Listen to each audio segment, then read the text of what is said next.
All right, well, welcome everybody. I know more people will be sort of trickling in, but we want to keep to a fairly strict timeline with our agenda, so we're just going to dive in right at 1 o'clock sharp here today. Hello everybody. My name is Laura Brandis, and I'm the Communications Director at the Polis Water Sustainability Project at the University of Victoria.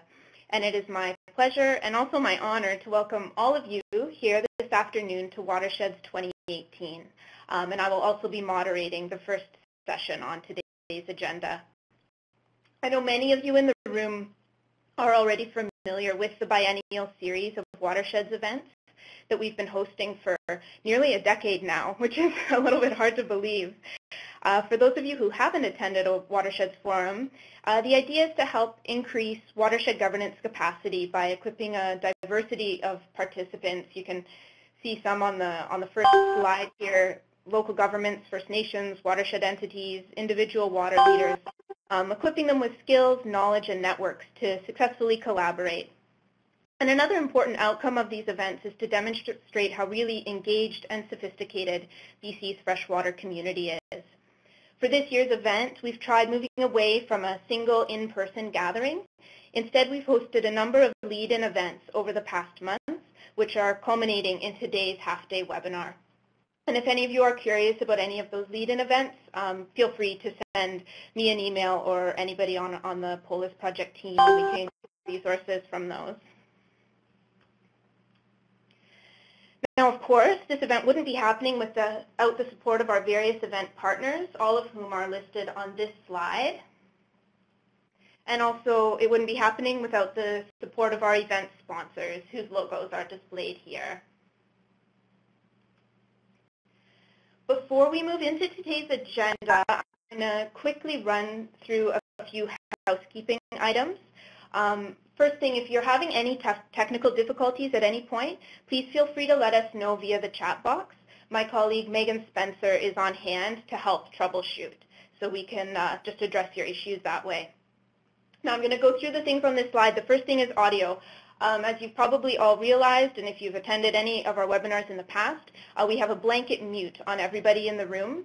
This is because we're expecting over 185 people at today's session, so if you were all unmuted, we wouldn't be able to hear anything probably.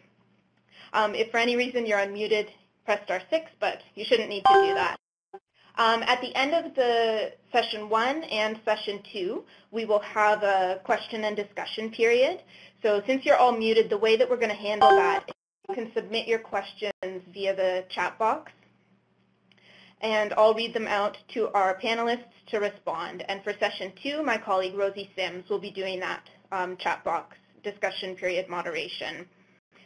And as I said, we do need to keep to a strict time schedule today, so depending on how many questions are rolling in, we may not be able to get to them all, but we will do our very best. And at this point, I invite you to use that chat box. I always like to get a sense of the community that we have here in the room. And the best way to do that is for each of you to introduce yourselves through the chat box.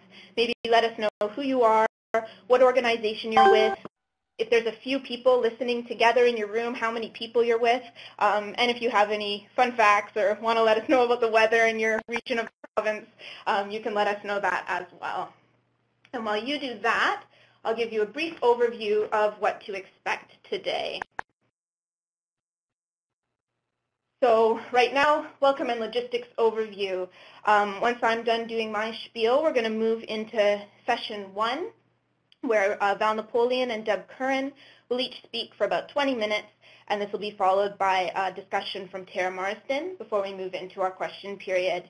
We're going to have a short break around 2:30, and we'll reconvene at about 2:40 for session 2, followed by our closing remarks.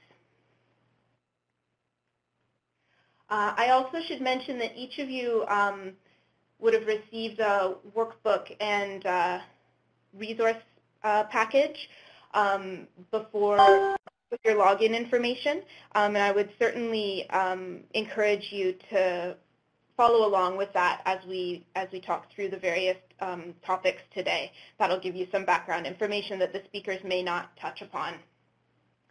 So our speakers for session 1 are Val Napoleon, Deb Curran, and Tara Marsden, and it is my honor to introduce them. Val Napoleon is the Law Foundation Professor of Aboriginal Justice and Governance at the University of Victoria's Faculty of Law. Her current research focuses on Indigenous legal traditions, legal theories, feminisms, citizenship, self-determination, and governance. She works with numerous Indigenous community partners across Canada. One of her initiatives was establishing and directing the Indigenous Law Research Unit, and also developing and directing the JID, which is a dual JD and Indigenous Law degree program scheduled to begin at the University of Victoria this September. And Val is from Saulteaux First Nation. Deborah Curran is a professor at both the Faculty of Law and School of Environmental Studies at the University of Victoria, and she's also the acting executive director of the Environmental Law Centre. And in that role, Deb works with students on environmental law projects for community organizations and First Nations across BC. And her work has a focus on land and water law with a particular emphasis on environmental protection and collaborative management.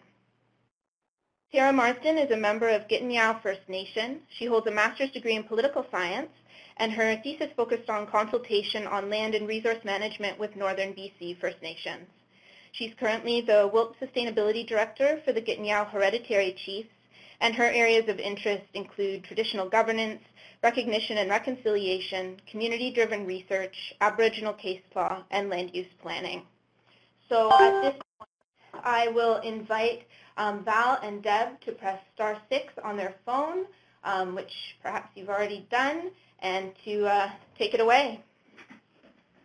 Good afternoon, everybody. I'm so pleased to join you on this call, and I'm pleased also to be on the call with Tara Marsden, who I haven't had a chance to meet in person, but whose work I've heard about from others connected with Gittineau.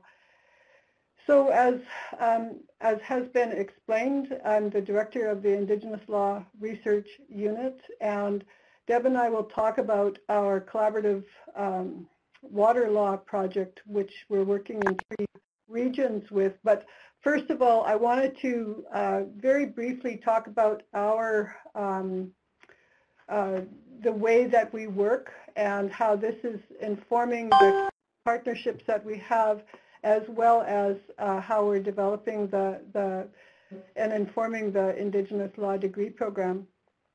So by way of a small backdrop, what you have on the PowerPoint is a 1-page effort to capture our work, some of the major underlying themes, and the methodology. And so before we get into that, what I wanted to do was just expand a tiny bit the way of thinking about law, because sometimes when Indigenous law is mentioned, well, everyone brings a different explanation, and sometimes the scope of what people are thinking about insofar as Indigenous law can be a little too narrow.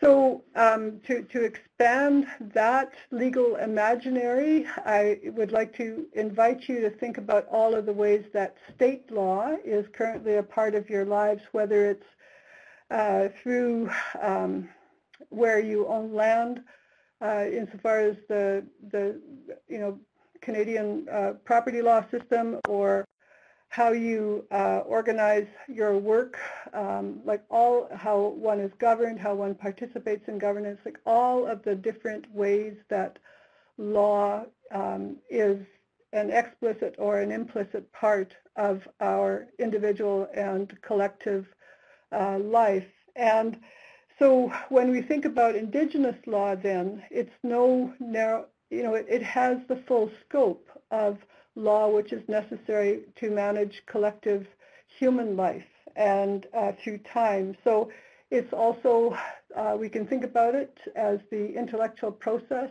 of problem solving that in a way that is collaborative and legitimate. It's a way to reason through problems and according to each context in which the problem occurs. So it's fundamentally a human endeavor, and it's human beings that always interpret it. Law doesn't interpret itself. It's also societally determined, so we can think on a legal order scale.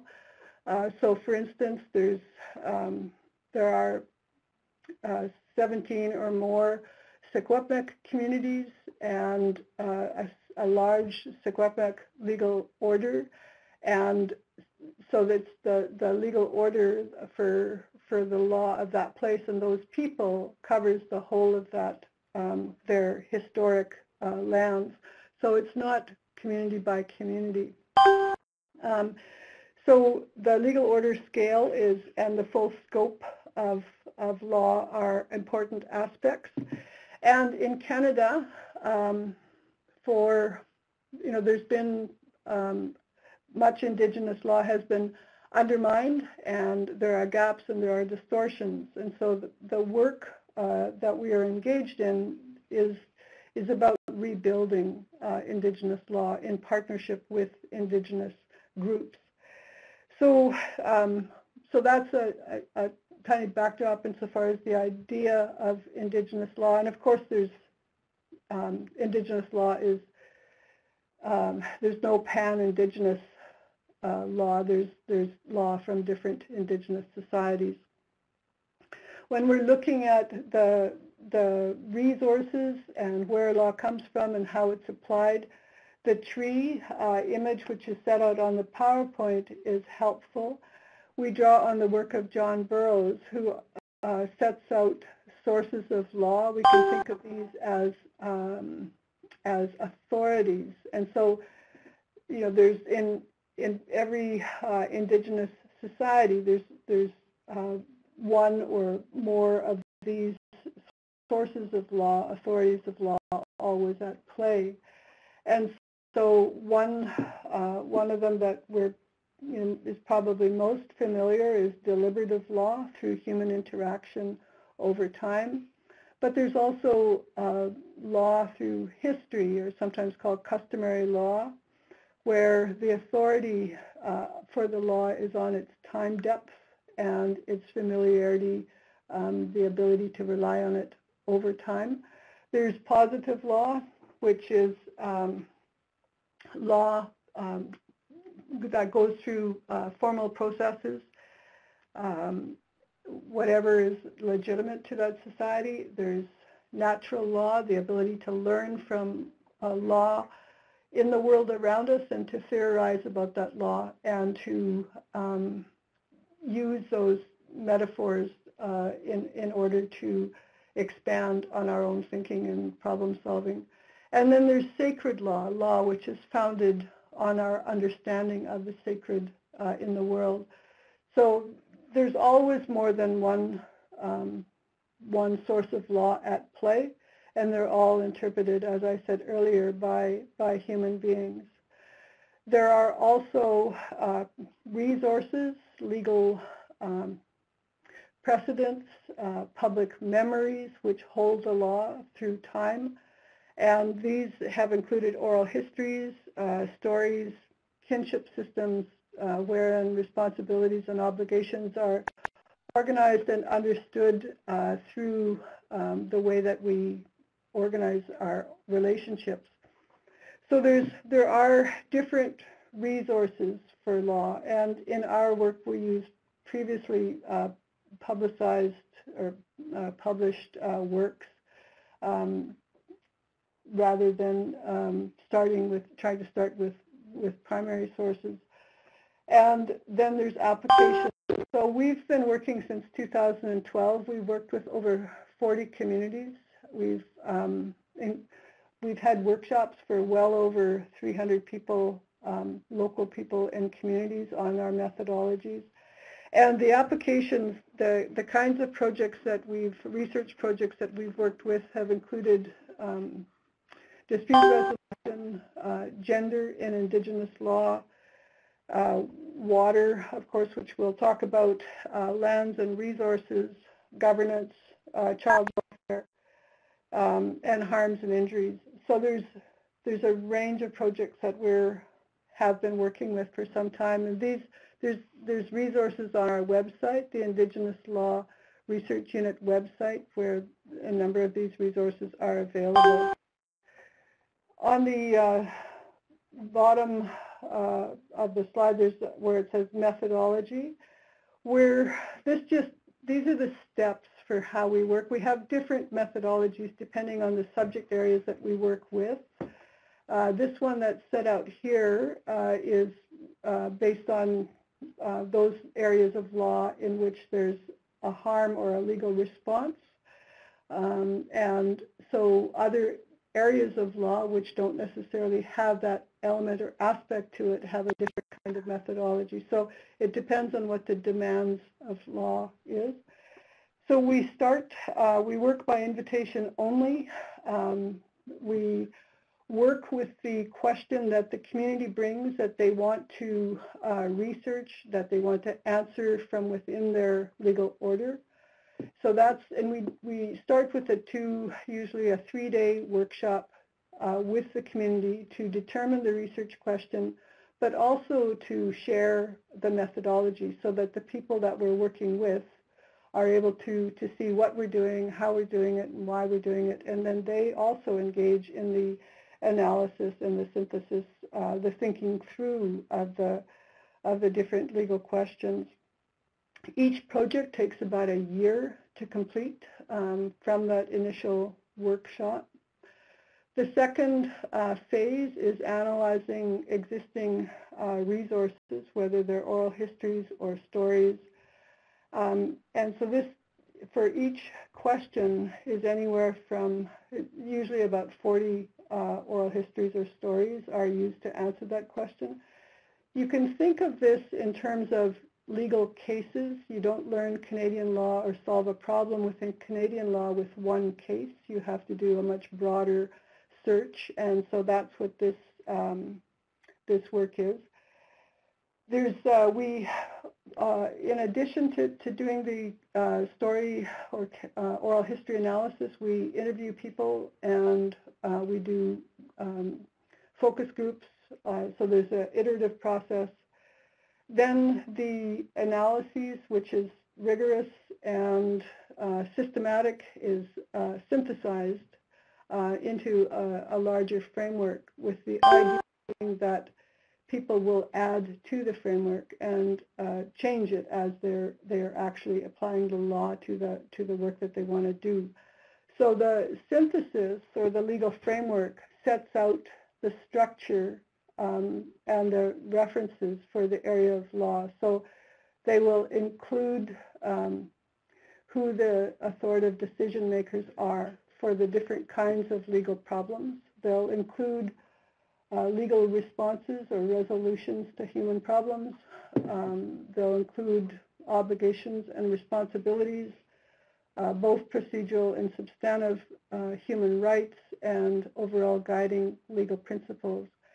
So whether that's the basic harms and injuries framework, and if, as I said, it's dependent on the area of law we're researching. So other the ones that focus on land and water, we're also looking at what human relationships are with the land and water and non-human life forms.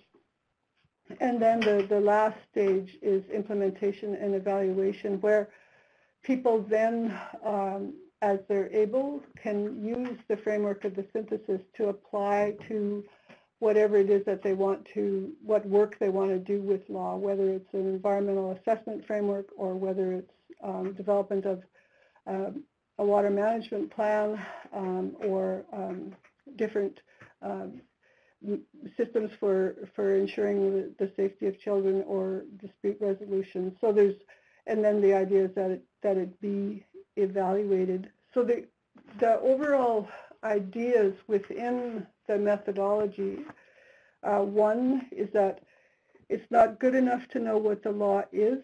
You have to know what to do when the law is broken. And the other theme that comes up over and over again is that, you know, while Indigenous law hasn't gone anywhere, as I said, there are gaps and there are distortions.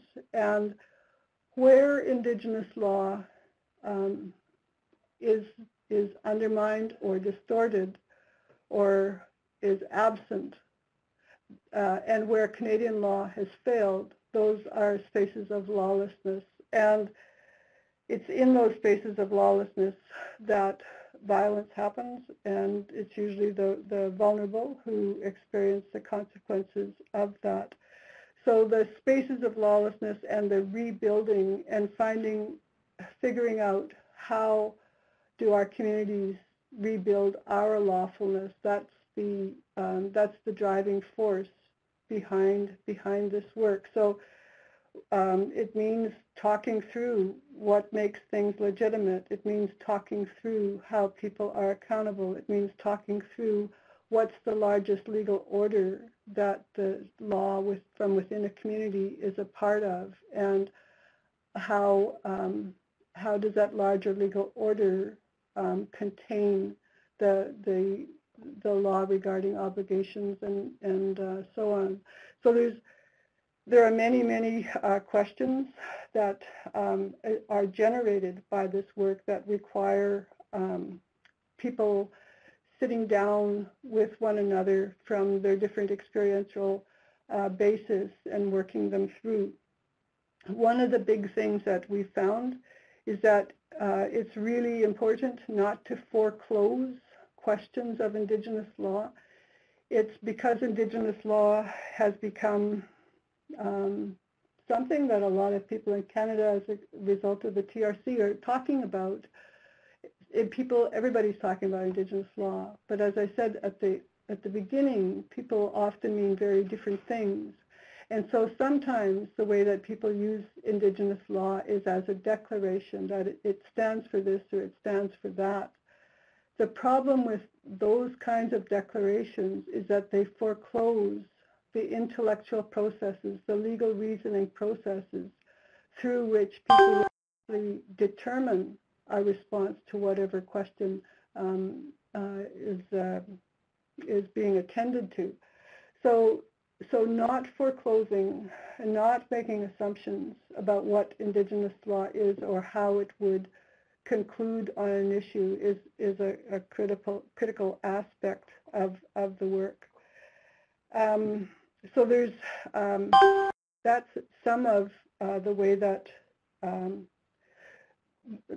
some of the ways that we've been working, some of the questions that have come up, and insofar as the kinds of materials that are produced, we produce a report that the community owns, and with permission from the community, that report is shared, and it becomes the basis from which curricula can be developed for the Indigenous Law degree program, which, as was said by Laura, is that it's a dual degree program. Over 4 years, students will receive 2 law degrees, one in Indigenous law and one in Canadian law.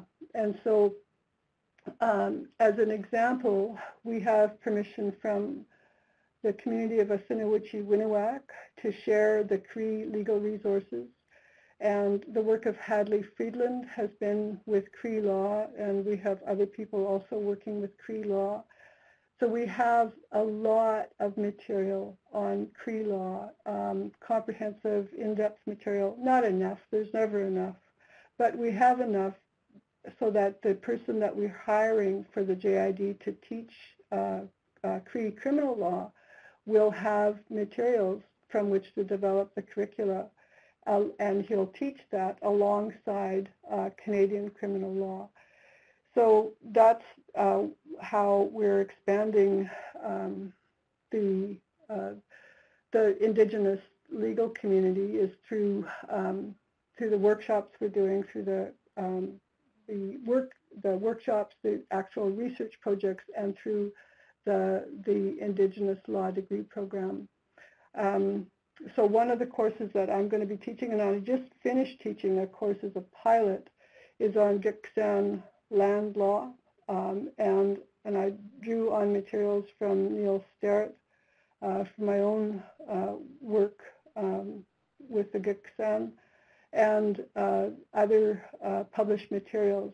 And so there's so what students were able to do and are doing now is they're writing a legal memo from a Gitxsan legal perspective based on the oral histories and the analyses that they had to do to address a number of problems that are set out.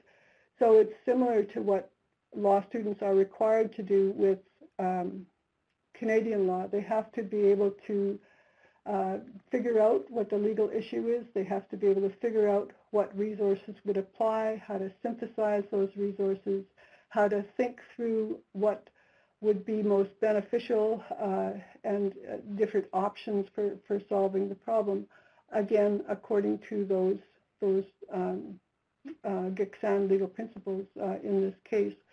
So it's really, really exciting. We had one of the Gitxsan people who was part of Delgamuth come in, to the class, and he was really, really excited to see Gitxsan oral histories being worked with and Gitxsan legal principles and so on taken seriously as law, which of course it is. And so that's part of what we're doing. And so all of this then supports the water project, which my colleague Deborah will provide you with more information on. We're working in 3 regions around the province, the Lower Similkameen, the Tsilhqot'in, and the Cowichan. We're looking at Indigenous water law from those places with those people, as well as looking at state law as it applies. And so I'm going to turn it over to my colleague now. Thanks very much, Val. What I love about Val going before me with the beautiful pictures and interpretation is that then someone like me who is very much steeped in settler law or in colonial law and management about long history in environmental and water issues is able to then really provide some concrete examples of where this lands in the water for us and also lands on the land, because as we know into the future, and which is the topic of this Watersheds conversation today, is that the connection between land and water management, planning, and governance is going to have to become a lot closer. No longer can we have this siloed approach to the way in which we govern ourselves in a watershed context. And so I think that Indigenous law is going to play a huge part in I guess, re-knitting or re-establishing and understanding those integrated relationships in a more holistic way than we have done in state or colonial law in the past. So what I'd like to do is just provide a little bit of context for you. I'm just going to provide sort of 4 points of context that really drive my work in my understanding of the world from a scientific and a legal perspective that makes me do what I do. And then I'm going to get into sort of 3 areas in which we already see Indigenous law in action, in particular in British Columbia, but in other areas of Canada as well. And so we see those through declarations or the application of Indigenous law in certain contexts. We see negotiated agreements that are very much the basis of which is Indigenous law, and they get expressed in colonial law and management. And then finally, there's lots of watershed initiatives going on. And then I'm just going to finish off with some cautions and potentials. So bring us back to the Klamath Basin example from Oregon and California, and then talk a little bit more about the potential of something like the Indigenous Colonial Water Laws Project that Val and I are working on. So just a bit of context. We all know that hydrology is changing pretty fundamentally. So we have, because of climate change, more severe floods or more severe storm events in the winter and the springtime, leading to multi-month droughts in summer in places where we haven't seen them very often. So as you see the 2015 drought level map there in your top left from British Columbia, we see, oh look, the coastal temperate rainforest is in stage 4 drought at that point in time. So we're getting more precipitation in the winter, less in the summer, and whatever this new normal is, which there isn't one, we certainly know that stationarity is dead. So we have no baseline from which to go. It's fluctuating and changing over time, and our infrastructure has been built to respond to something quite different than what we have now and what we'll have into the future. So playing into this is a lack of information about hydrology in Canada. So except for a very few well-studied regions like the Okanagan, there really is a dearth of hydrographic information in Canada. And I see this in report after report after report. I see it in Environmental Appeal Board decisions that are overturning water licenses based on faulty hydrographic modeling, and we still generally see that. The final piece of sort of context is that across Canada, colonial water law allocation systems have doled out entitlements to use water for over 100 years in most provinces. In many populous places, water is fully allocated already. However, since 1982, when we amended Canada's Constitution and included Section 35, colonial law has held First Nations as an order of government, the feds, the provinces, and First Nations, who have treaty and Aboriginal rights. So they are explicitly acknowledged in our Constitution. And the sort of tortuous definition of Aboriginal rights and title as defined by courts although it's largely dealt with land and has not declared a specific volume of water for Indigenous people, it's very clear that Aboriginal rights are based on functioning ecosystem, including flows and hydrology. So fish, which is an Aboriginal right to fish, require base flows or certain flows and temperature. I just wanted to note as an aside, the modern treaties in BC don't adequately award a volume of water that would equal a full Aboriginal right to water, such as keeping fish healthy or ecosystems functioning. So what do we get at the end of the day? We have this water license system that in some places fully allocated, but there is no acknowledgement of Aboriginal rights within that system. You know, increasingly Indigenous communities are opposing natural resource extraction activities or land development based on threats to water. So we have an even larger crisis looming, not just based on climate change, but a fundamental governance issue that is really watershed or traditional territory based. We have unquantified Aboriginal rights to water that are not factored into colonial water allocation systems. So this is what I spend a significant amount of my time thinking about.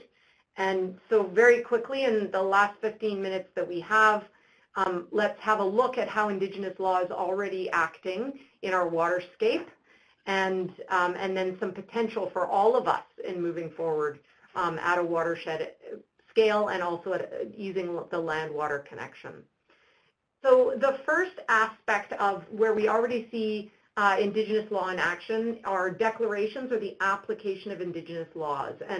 And Val was talking about being cautious about declarations, and I think I'm talking about something a little bit different. So Val was talking about where someone declares something as true, often an elder, and that precludes, because of community respect, that precludes challenging that statement in public or in the venue in which you are.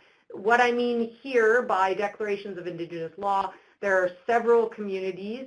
So for example, the Nadaliwutin and Stellatan, which will be talked about on this call later, and also the Okanagan Nation Alliance, the Silk people have made their declaration of Silk water law, and there are several others as well. And then from there, from those declarations that are made in their own languages, then those communities are then going on to create tools that can interface with people who are using water in their traditional territory and or the government or water management policy or water management planning. So we see this in particular right now with environmental assessment. So both the Secwepemc folks and also the Tsleil-Waututh have done community assessments of development projects based on their own Indigenous laws. And they have done their own legal process. They've set up their own process to evaluate a proposal for in the case of Squamish, the Ajax Mine, in the case of the Tsleil-Waututh, the Kinder Morgan pipeline, and come out with their own assessment and statement on those proposals.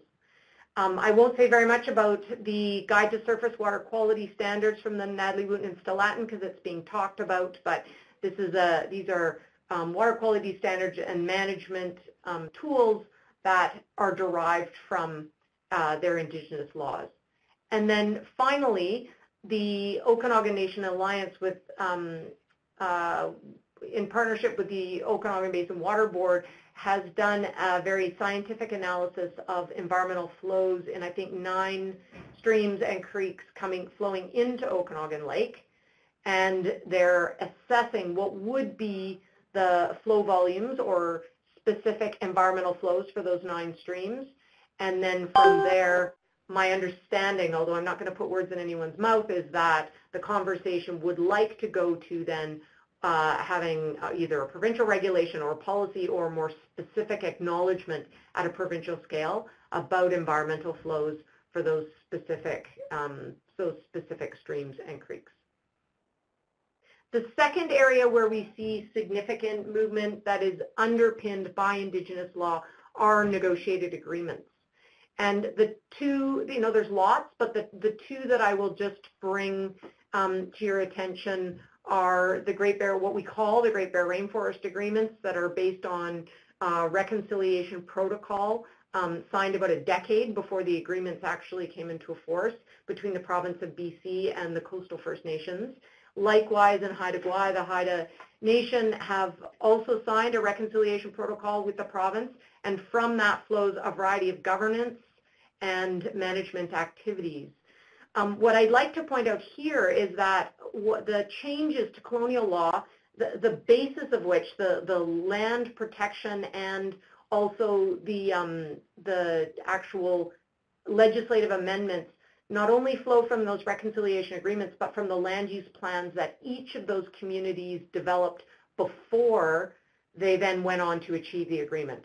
So what you see in this, what we call sort of the protection of the Great Bear Rainforest, which will return 85% of it will return to old growth over a 25-year period. And of course, then you get the protection of the riparian areas and the water as well. All of those are based on land use plans from those communities as set out first before then the continued negotiations happened. And each of these, both in the case of the Haida and the coastal First Nations, each of these agreements are then also adopted into colonial law as well as back into the governance structures of those Indigenous communities. So in the case of the Great Bear Rainforest Agreement, we have an act, a Great Bear Rainforest Act, that establishes an annual allowable cut for a decade that's based on these agreements, specifically what the parties agreed to. Likewise, in Haida Gwaii, there is a provincial act that establishes the Haida Gwaii Management Council with appointees from the province and from the Haida Nation, and they make decisions about forestry and heritage conservation. So these are very explicitly the underpinning, in particular land and water-based planning which are based on Indigenous law, underpin the government-to-government agreements that then are adopted both into colonial law and back into Indigenous community governance. The third bundle, I guess, of areas of implementation of Indigenous law are what I would call watershed initiatives. And we have a huge spectrum of different kinds of watershed initiatives. Perhaps the most well-known one in British Columbia is the Cowichan Watershed Board that is co-created and co-governed by Cowichan tribes. And from the watershed plan that the Cowichan Watershed Board developed over a decade ago came these targets. And so they have 7 or more targets that are very simple to understand that then drive activities of the board and their conversations with various levels of government. And ultimately, those targets are underpinned by Indigenous law. So for example, one of them is to be able to eat the shellfish in Cowichan Bay by 2020. So that's very clearly part of the tradition of Cowichan tribes.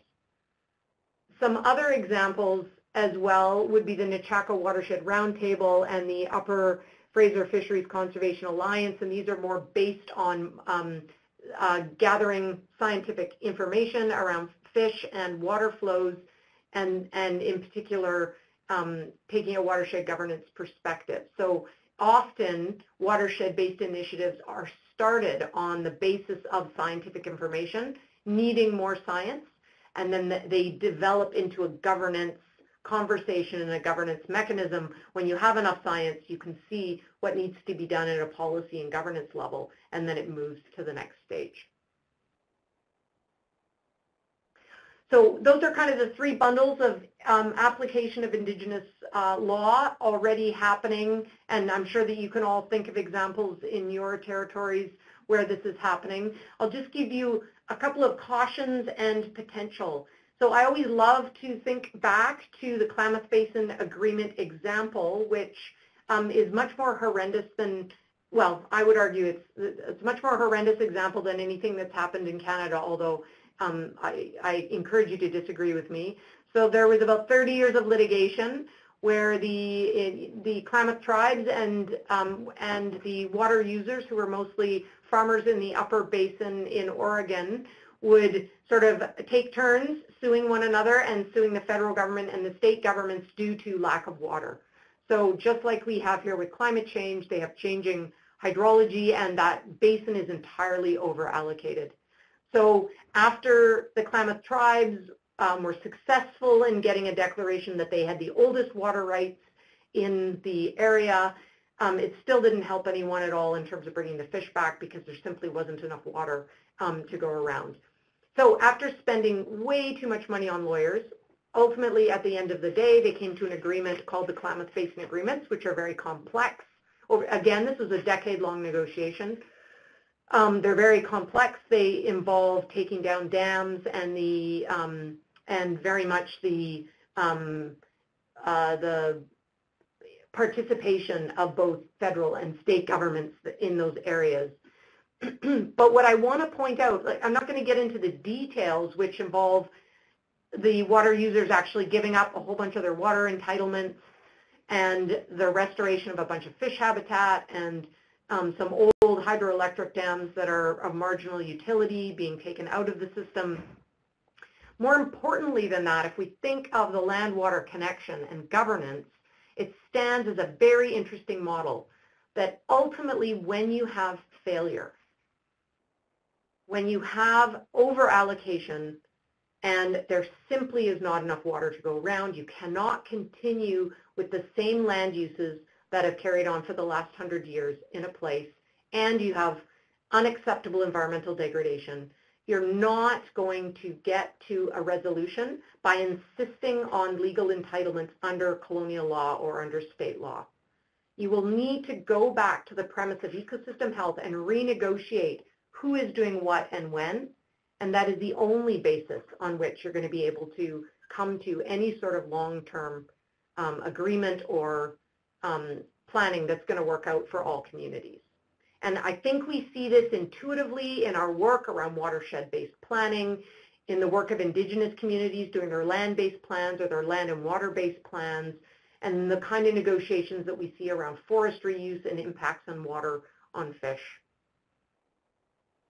The work that Val and I are doing then across the province with 3 communities, and the reason we've paired both looking at Indigenous and colonial law is to then ultimately, at the end of the day, once the reports around Indigenous law are delivered back to those 3 communities, to then ask, okay, well then what next? What are the implications for the watershed-based approaches or the conversations that are going on in colonial law with the local governments, with the province, and with the larger settler community? What does this mean for this community moving forward in these 3 water-stressed areas? And, you know, that is a very long conversation, and our very small project's not going to come up with any answers, but it's an interesting acknowledgement and way of really starting to express that explicitly in a watershed-based context, and to ask those questions. Okay, what next? What next? Not just for the Indigenous community whose laws are unto themselves and they can use them however they want, but then to say this has implications more broadly for the province, for the settler community, And so then how is it that we're going to interact with that? So just a few concluding thoughts then. As I've mentioned, and as you know, in your territories and provinces, there is little certainty of water availability into the future, and it's very clear that Indigenous laws and Aboriginal rights are increasingly, through agreement, through declaration, and through watershed-based initiatives, they're establishing or reestablishing relationships and responsibilities in colonial law. So water ultimately, in my view, will limit and will drive land use decisions into the future. So no longer is simply doing a land use plan acceptable. It's got to be a land and water use plan because, you know, even colonial law acknowledges this. I think to the Water Sustainability Act in BC that's just a couple of years old, we have a mechanism under it called water sustainability plans, and those plans, if adopted by regulation by the provincial government, can limit land use decision makers. So a water sustainability plan that's trying to solve water problems can in fact limit someone in the Ministry of Mines making a decision about a mining application, or limit someone in the Ministry of Forests or Forest Lands and Natural Resources Operation in the way that they approve a cutting permit. So this really ultimately then, the confluence of these factors really gives us, and it just makes no sense to me going forward in any other way than for what in a watershed-based planning way and collaborative or co-governance with Indigenous communities on whose territories we live, work, and play.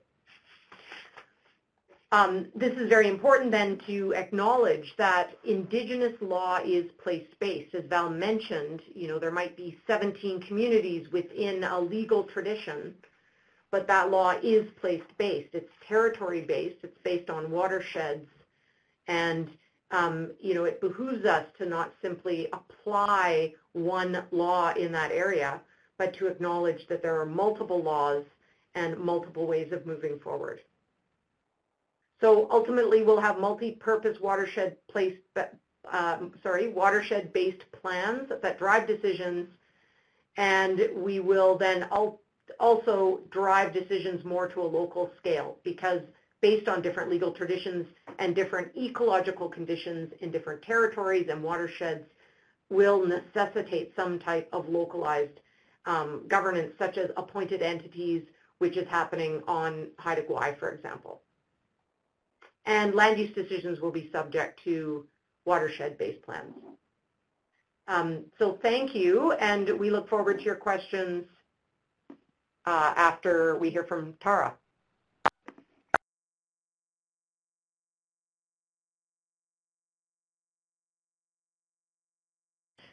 So Tara, if you don't mind to press *6 on your phone, that'll bring your voice on the line.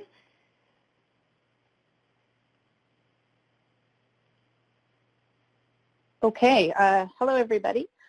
This is a great opportunity to join you today, and the first time I've participated in such an event online, so thank you to the organizers and everyone joining, it looks like across Canada. So my name is Tara Marsden. My traditional name is Nakink. I'm currently the WILP Sustainability Director for the Gitniao Hereditary Chiefs. My primary role, as you've heard a lot from Deb there, is in implementing for Gitniao. What we have is a Lahip land use plan, and part of that is to broaden the scope and to amend it from time to time to ensure that it's reflecting the realities on the ground and to ensure that companies and government is following it. And so part of that is seeing the trend, as we all are, with climate change and how that's affecting primarily our salmon and how that affects our ecosystem functioning overall through our WILP sustainability assessment processes that we do on an ongoing basis. And so for water planning, we are grounded in our traditional governance system for Gitniao. And so who we are as the Gitniao Huwelp is we're comprised of 8 historic WILP or house groups, and collectively that's known as the Gitniao Huwelp. Now those house groups are organized into 2 clans, which are the Padek, and they consist of the Gabu, which is the wolf, and the Ganeta, which is the frog. So each of our WILP owns and has a defined territory which they have defended for thousands of years and is rooted in the Adaw, which is our oral history. And so unlike other First Nations, we have never transferred that authority over to an Indian Act elected band council.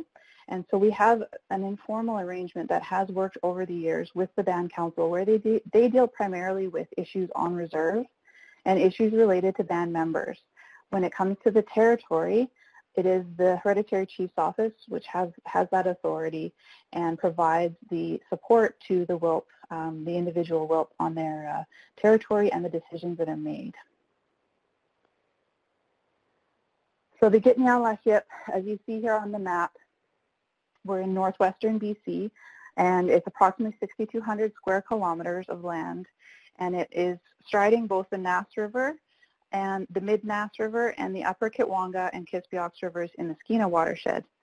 You can't see that too clearly, but the totem poles there are called Gingen in our language, and each of those are considered a deed to the territory. So when you're thinking about Indigenous laws and how those may be expressed, because we were not a literate culture, they were expressed through crests. And so when you see a crest on a pole or on a blanket or on an article of clothing, that is a signal of who that person is, which clan they belong to, and also their history.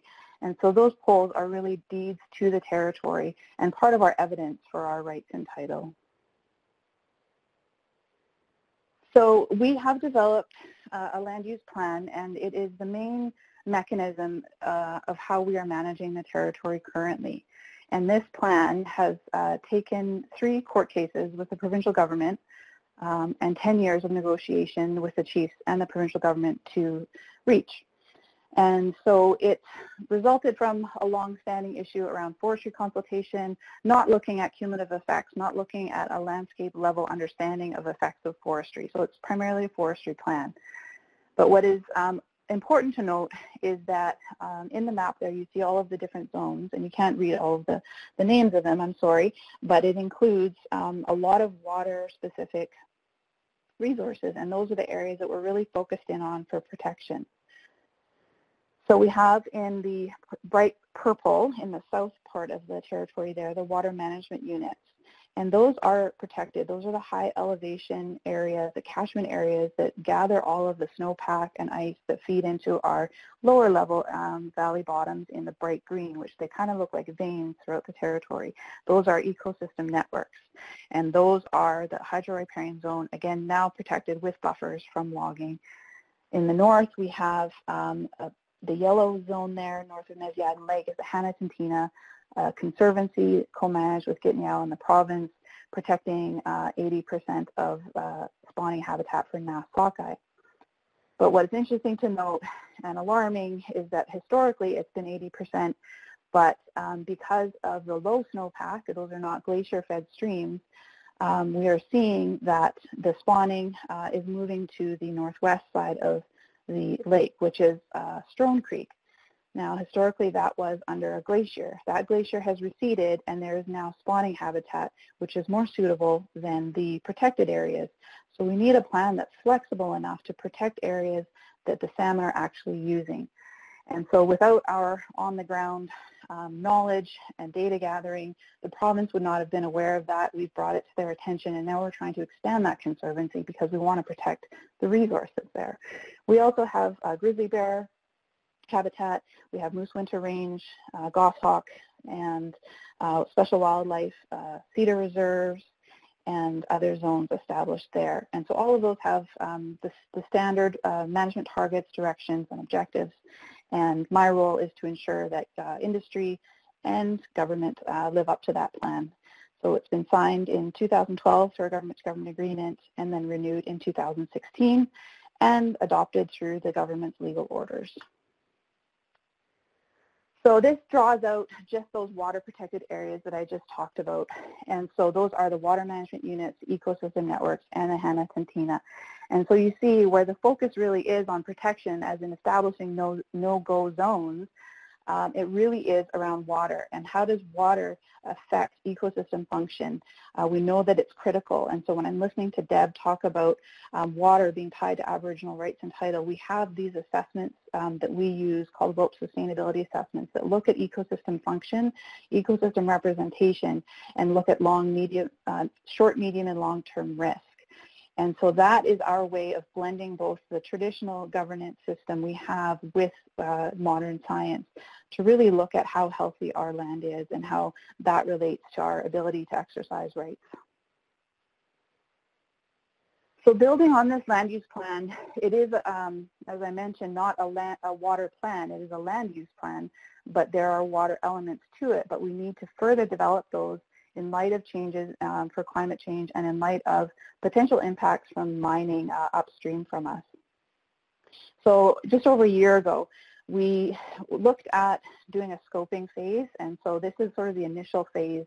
We're not as far along as, say, Ngatli-Watan and other First Nations that have developed a full-scale policy already, but we're at the scoping phase, really building on the land use plan and going that next step. So we wanted to identify the current status of our aquatic ecosystems and the water bodies, look at some of the current pressures on those ecosystems, develop a framework for how we want to develop a policy, and how we will build on the relevant sections of the land use plan, that's the GLUP, as well as looking at the Water Sustainability Act and how this addresses things or doesn't address things. We were not consulted in that process of developing the Water Sustainability Act, and so we do not rely on that to protect our interests, but there's definitely intersections that we need to be mindful of and make apparent for government to be aware of that we are developing this plan. We've engaged them and said, we're developing a policy, would you like to be a part of it? They don't have the resources to do that at this time. We also want to provide technical support for Gitnell staff and leadership and to reach out to our neighboring First Nations in the Skeena and the Nass, and looking at roughly a 2-year plan to develop and implement the water policy. So the way to do this is to map those aquifers. We don't have a lot of data on ground water in the Northwest. It relies mostly on the, I guess, residents who are using wells and things like that. We don't have a lot of non-native people in the territory, so not a lot of data on the groundwater. Establishing thresholds for flow level, so how much water is needed to keep salmon healthy, basically. We are experiencing deglaciation in our territory and the surrounding areas. Some studies have identified an approximate 30 meters per year that is being lost from our glaciers. And so many of our critical salmon spawning habitat is glacier fed, and so that is going to have a huge impact over the next decade. And we need to plan to put restrictions on water use and other water pressures. There is existing information, though not that robust in terms of the forest resource evaluation protocols that have been done throughout the years, as well as understanding the existing water licenses and proposed within the Lahip. Beavers are actually one issue that we have, we're looking at revitalizing our trapping for our people, because beavers do cause flow issues for salmon in some of the critical streams, and so increasing trapping where it has been dormant for a while. We do have 5 water monitoring stations within the Gitnell territory, and they are actively collecting data, but we need to further develop our data management strategy for that. And then identification of high-risk rivers and creeks. And so we already have work on restoration in the Hana-Tintina and the Kiwanga River. So part of this scoping process was to identify the status of the aquatic ecosystems and water bodies. These are 2 maps that have been developed. So we've had an extensive map series that's been produced. The report is quite long, and it is available for anyone who's interested. You can go ahead and email me or call, and we can send that to you. But this really just looked at identifying the key watersheds within the territory, and then landscape features in terms of terrain and steepness, and how that affects flow, and which are glacier fed and which are snowpack fed. In terms of data, there is a a huge gap, I guess, in terms of data related to water within Gitnao territory. As I mentioned, there's not a lot of non-native people that live within our territory, and basically the Gitnao Fisheries Authority, which is an arm of our office, has collected some of the data that's available.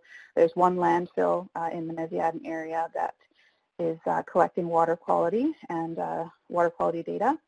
And there's been some DFO studies that have looked at some of the lakes, but overall, nothing consistent and nothing that can be readily used to develop and implement a policy as it stands right now. So in terms of water use and pressures, the main, obviously, forestry, and so that has been largely addressed through the land use plan, protecting those areas from forestry, but we have other uses. So there are some water licenses, as you see on the left there, none active currently in terms of actual hydropower development, but there's always that speculation there, and those licenses are, you know, holding an economic and an ecological interest in our territory, which we did not consent to. There would have been consultation at some point, but no consent in terms of providing that access with free, prior, informed consent. And then we have mining interests on the right. The purple there is the mineral tenures. Again, those are granted through online staking, and so no consent required there or given. And we're looking at those because there is an increase with the deglaciation trend right now. That's actually increasing mining exploration activity because all the mining companies are so excited to see glaciers retreating because there's new areas exposed. So we're looking at enhancing the land use plan with a mining exploration layer to establish some further no-go zones relative to that spawning habitat that we identified in the Strone Creek area. So going forward, we have a framework now to develop the Gitnao water quality policy, and this includes the guiding principles and objectives. This is rooted in our IOC, which is our Indigenous laws. This is a Chiefs-led initiative, and it is something that can be upheld and endorsed through the Indigenous laws as well. It also is focused on WILP sustainability. And so WILP sustainability is really based on a concept in our language called Watershed, and that's our right and a responsibility to pass on the territory in a sustainable manner from one generation to the next. And so when we look at a land use plan and a water policy and WILP sustainability assessments, these are tools that use modern science to really uphold that responsibility that has been passed to us. The second part is a water classification system, which I mentioned, and then the criteria for evaluation of water quality. So one of the big issues, as I mentioned, is the mining. There's mineral exploration within Gitnao territory, but no active mines. But upstream from us in Paultan territory, there is the proposed KSM mine. There's a Bruce Jack mine, Red Chris mine. The main concern right now is KSM, with one of the biggest gold and copper mines being proposed, has not been built, but that is at one of the headwaters of the Nass River, which does flow through Gitnao territory. And so we understand the issues with the BC water quality guidelines and have done some research on maybe some other international standards that might be more beneficial for us. And so establishing our own water quality standards. And then the baseline studies and monitoring. I really understand what Deb is saying about there is no baseline, the new normal. We don't know what it is yet. So whatever baseline we're gathering now is not going to be reflective of historic information. We have our traditional knowledge, but incorporating that into baseline studies is a little challenging. But definitely we know that monitoring and data collection needs to be done now, and we're actively doing that through our Stewardship Guardian program. And then the last point is the management strategy for implementation. And this is a big takeaway from my experience in working in the land use plan implementation, is that a land use plan is amazing, but if no one is there working full-time to implement it, it's just going to be a nice plan that sits on the shelf. Government doesn't necessarily follow their own land and resource plans consistently. There's a lot of room for wiggle room and exemptions. And so really you need to have a dedication to implementing it over the long term. And so that is a part of the management strategy for implementation. So over the next 2 years, looking at developing the foundation, addressing those key data gaps, seeking additional information and expertise. Forums such as this are so helpful, and we really appreciate being involved, learning from others who are further along than us. And then initiating our plan development and fundraising. Very important. We're doing this all with our own minimal internal resources, no government funding as of yet. And so if there's any opportunities for funding, please send them our way. And then year 2, compiling, evaluating, and reassessing data, determining and refining approaches, and then implementation of the plan. So I can't remember if I mentioned, but Dr. Alison Oliver is the aquatic ecologist who has been working with us on this, and she is based in Kispiox here, and she is a great resource and can also answer any technical questions, and we hope to be able to retain her into the 2nd year of development for this. The picture there you see is 2 of our stewardship guardians out doing flow monitoring on the Hannah-Tintina Creeks there by Nisiatin. So with that, I'd like to say Hamia, thank you very much, and please feel free to contact me by email after if you want a copy of the report or if you want to share any information or otherwise. Thank you very much. Thank you so much, Tara and Deb and Val. At this point, we're going to move into our question and discussion period. So, oh, great. I think that all of you have unmuted your phones, so we have all 3 of our panelists on the line here. I have been pulling questions out as they've been streaming in. Some of them may have already been answered, so I may not get to all of them. And I'm going to start with some of the sort of meatier questions, perhaps. So one that came in from Kelly Bannister. First off, she says, really excellent presentation. Thank you, Val and Deb. This was sent during your portion. I'm wondering how ethics is considered within the bodies/systems of Indigenous law that Val beautifully mapped out. I'm curious about the law-ethics interface or overlap. Are ethics so embedded in aspects of Indigenous law that we can't tease Indigenous notions of ethics out of law? Or are there recognized spaces of ethics within or outside of Indigenous law? And how do ethics interact with Indigenous law in a mutualistic way? So that's a big question. If you want, you can scroll back up in the chat box to see the text if that helps you. This is Val. Thanks for that question. It's so in our work we don't.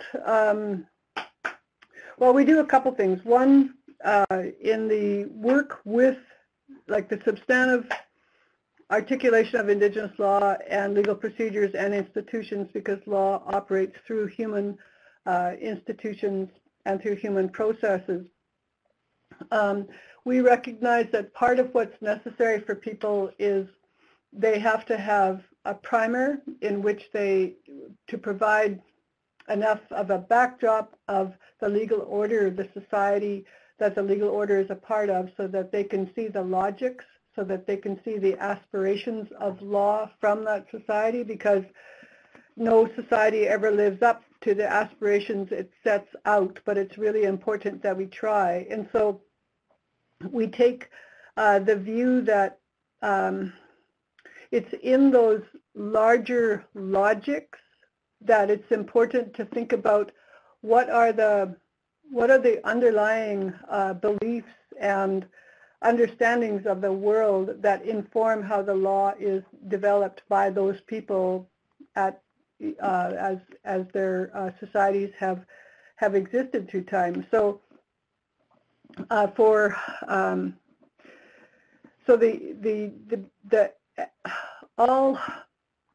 it's my view that law is ultimately founded on our understanding of the world insofar as our ontology and our cosmology are basically our understanding of life and death. And so ethical concerns insofar as the big ideas of the work that law does is woven throughout the construct and operation of law itself.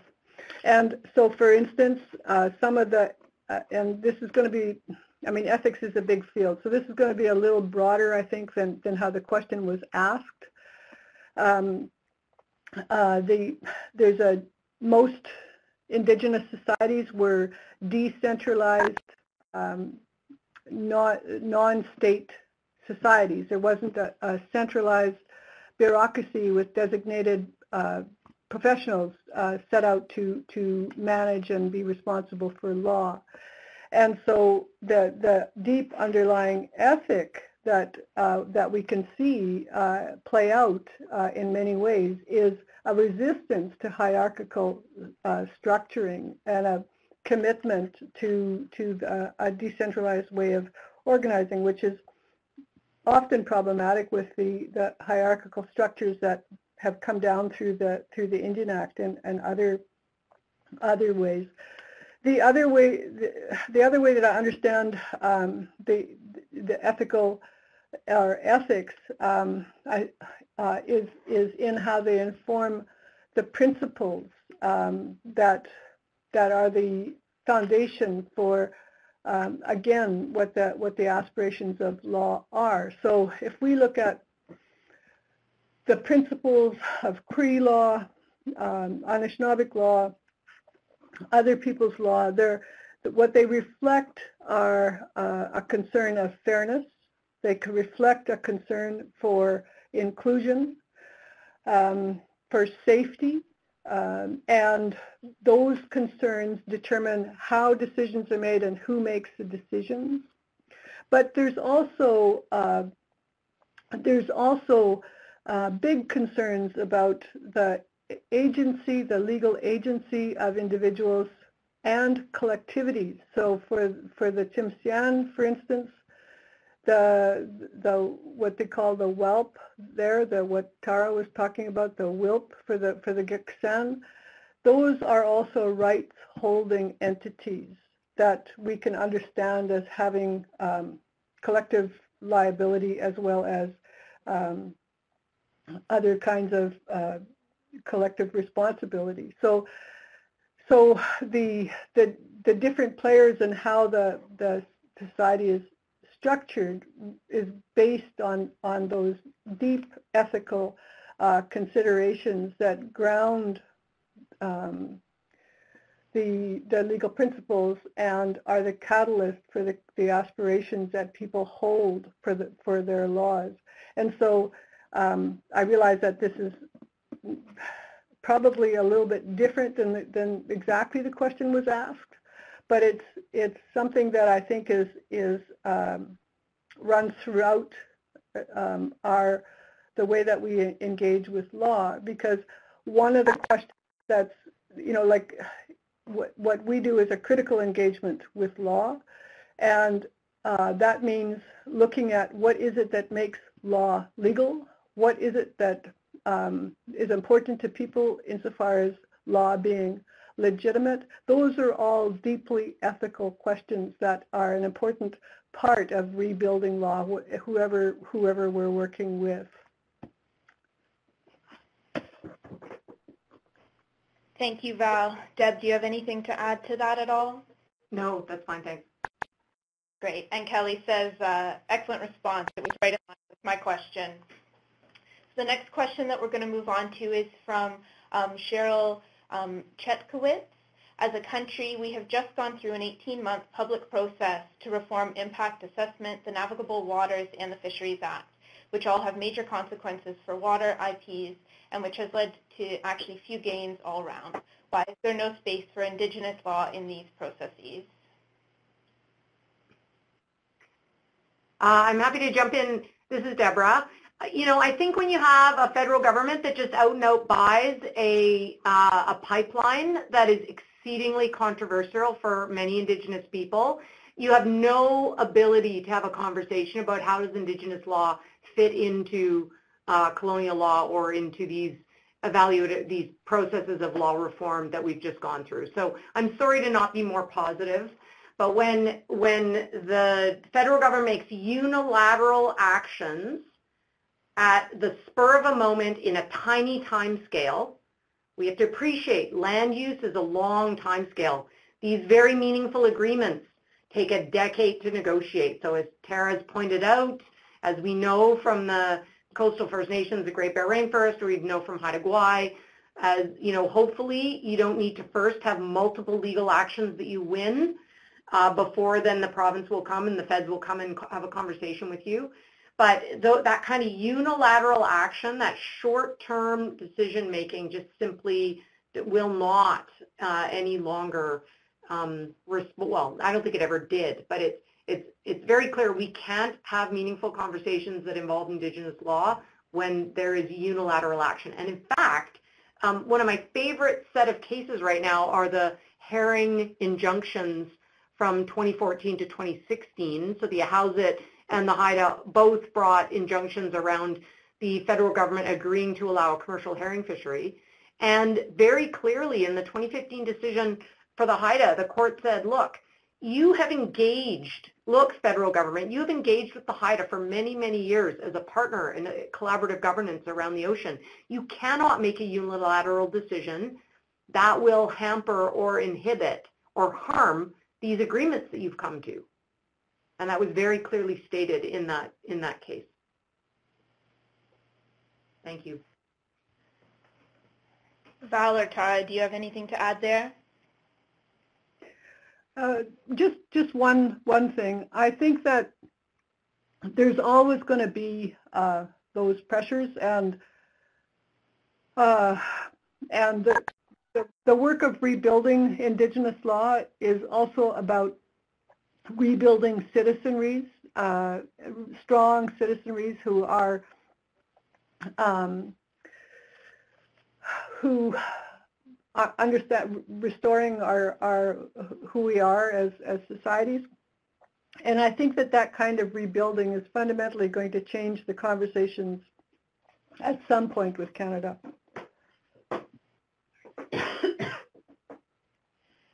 So the next question I have here is from Nigel Hagan. Does the exclusion of entire categories of immeasurable value and commitment from Enbridge, Kinder Morgan, etc. constitute grounds for challenge to past, present, and future EIA under Indigenous and indeed Canadian law?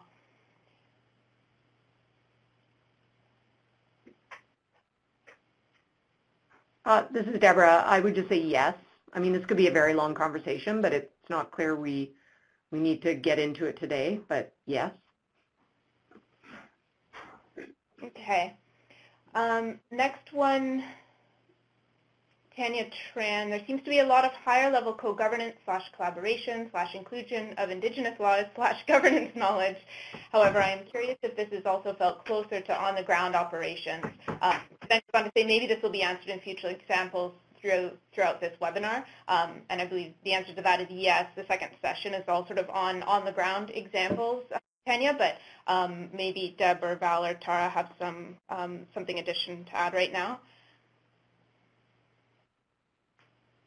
I think I mentioned some on-the-ground examples like Cowichan and various examples from, in particular, around BC, so I'm happy to defer to the more specific examples that are brought further on in the webinar. I think it's really important to acknowledge that that Indigenous law is territory-based, so it's not political, jurisdictionally based, right? And so we have to reconceive of the way in which we think about governance structures and the way in which we're going to govern our waterscape and our landscape. Great. From Jyoti Upadhyaya, what are the laws around environmental flow to maintain the ecological sustainability of a watershed? Generally in Canada, they're very poor. From a colonial legal perspective, there are no firm standards.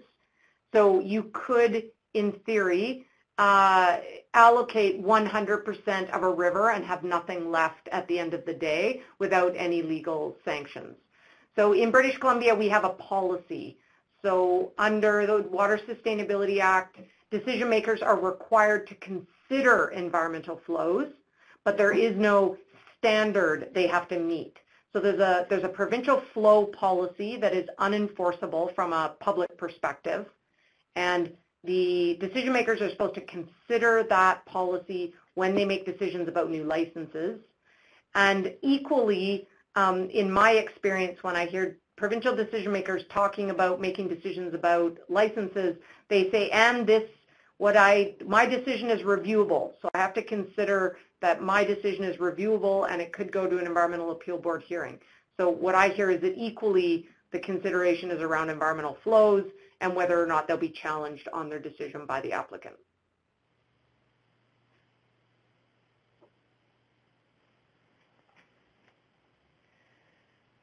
Great. Next question from Mark Tatchell. What is the statutory basis for watershed agreements? Is there enabling legislation? Tara, feel free to jump in, but you know me, I'll just keep going. So in British Columbia and Alberta, there's very explicitly, there are sections within the Alberta Water Act and the Water Sustainability Act in BC that enable watershed plans. So Alberta has more watershed plans than we do in BC. We have none here in British Columbia, but I would argue the legislation is a little narrower in Alberta, and watershed plans haven't actually resulted in necessarily more environmental flows or what we would, in a best case scenario, hope for watershed plans. In BC, our legislation is very explicit, and a watershed plan can affect existing license holders. You can claw back licenses. You can limit decision makers, provincial decision makers and municipal decision makers. So if they are adopted by regulation, there's a whole bunch of sort of remedial things that can happen in law to reset where we're at in a watershed or within a water sustainability plan area. In Ontario, there is the Conservation Authority system where originally they were responsible for sort of flooding, but they have an interesting, in the plans that they develop, but they're now responsible for source protection planning, which is linked to drinking water or good drinking water, water quality. And so those plans then can be adopted in law and have an impact on municipal decision making around land use and what they permit to happen. So they're not necessarily generally a watershed-based plan or watershed planning, but they do have the ability as a water quality mechanism to have an impact on land use over time. Okay, one specifically for Tara. Tara, if you want to unmute your line, again from Cheryl Chetkowitz, asking, how is traditional knowledge being used to inform your land use plan? Many of the maps and material you shared seem very technical and scientific. I think you may have touched on this, but maybe if you could just provide a little more there. Sure. Yeah, we get this question quite a bit, and I always say that our chiefs are not unaware of science or shy of it or overly critical of it. I think that in our region, it seems like we are the only people that are practicing science. The government doesn't designate people that are experts in their field anymore. They have general managers. And so, yeah, if things are technical, we have people to advise us on those technical aspects. I think if you look at the main objective of what our plan is we are trying to communicate to industry and to government how we want them to behave on the territory, where they can go, where they can't go, and in those areas that are go zones, what are the management directions and targets. That's language that they have to be able to understand. We have a document that outlines the Gitniaalakhip land use plan in our own language and in our own knowledge system. So that's not a public document. I mean, it is public, but we don't use that because it's harder to translate some of these things. But I'm happy to share it or to have a discussion further to explain that to the lady there. Great, thank you. Question from June Ross. Many of us know and understand that land plans must now be done with water plans. How do we get there?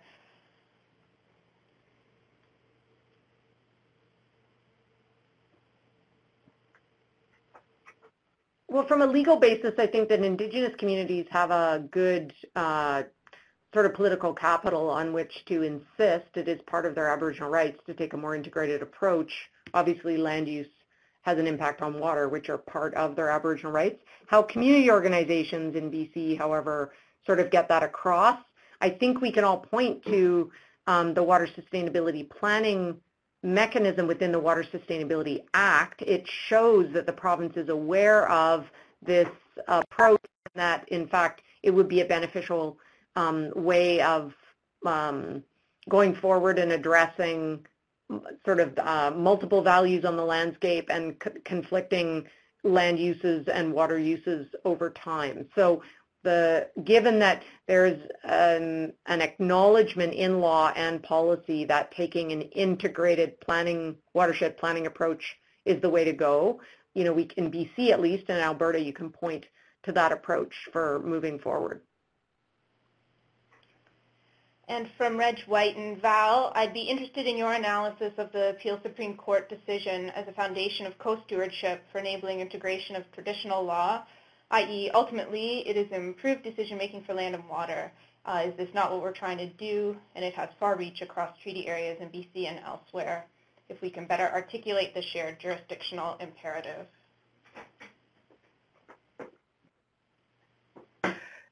I think it's another resource that's created that's helpful in broadening and deepening the kinds of conversations that we have to have. I mean, I'm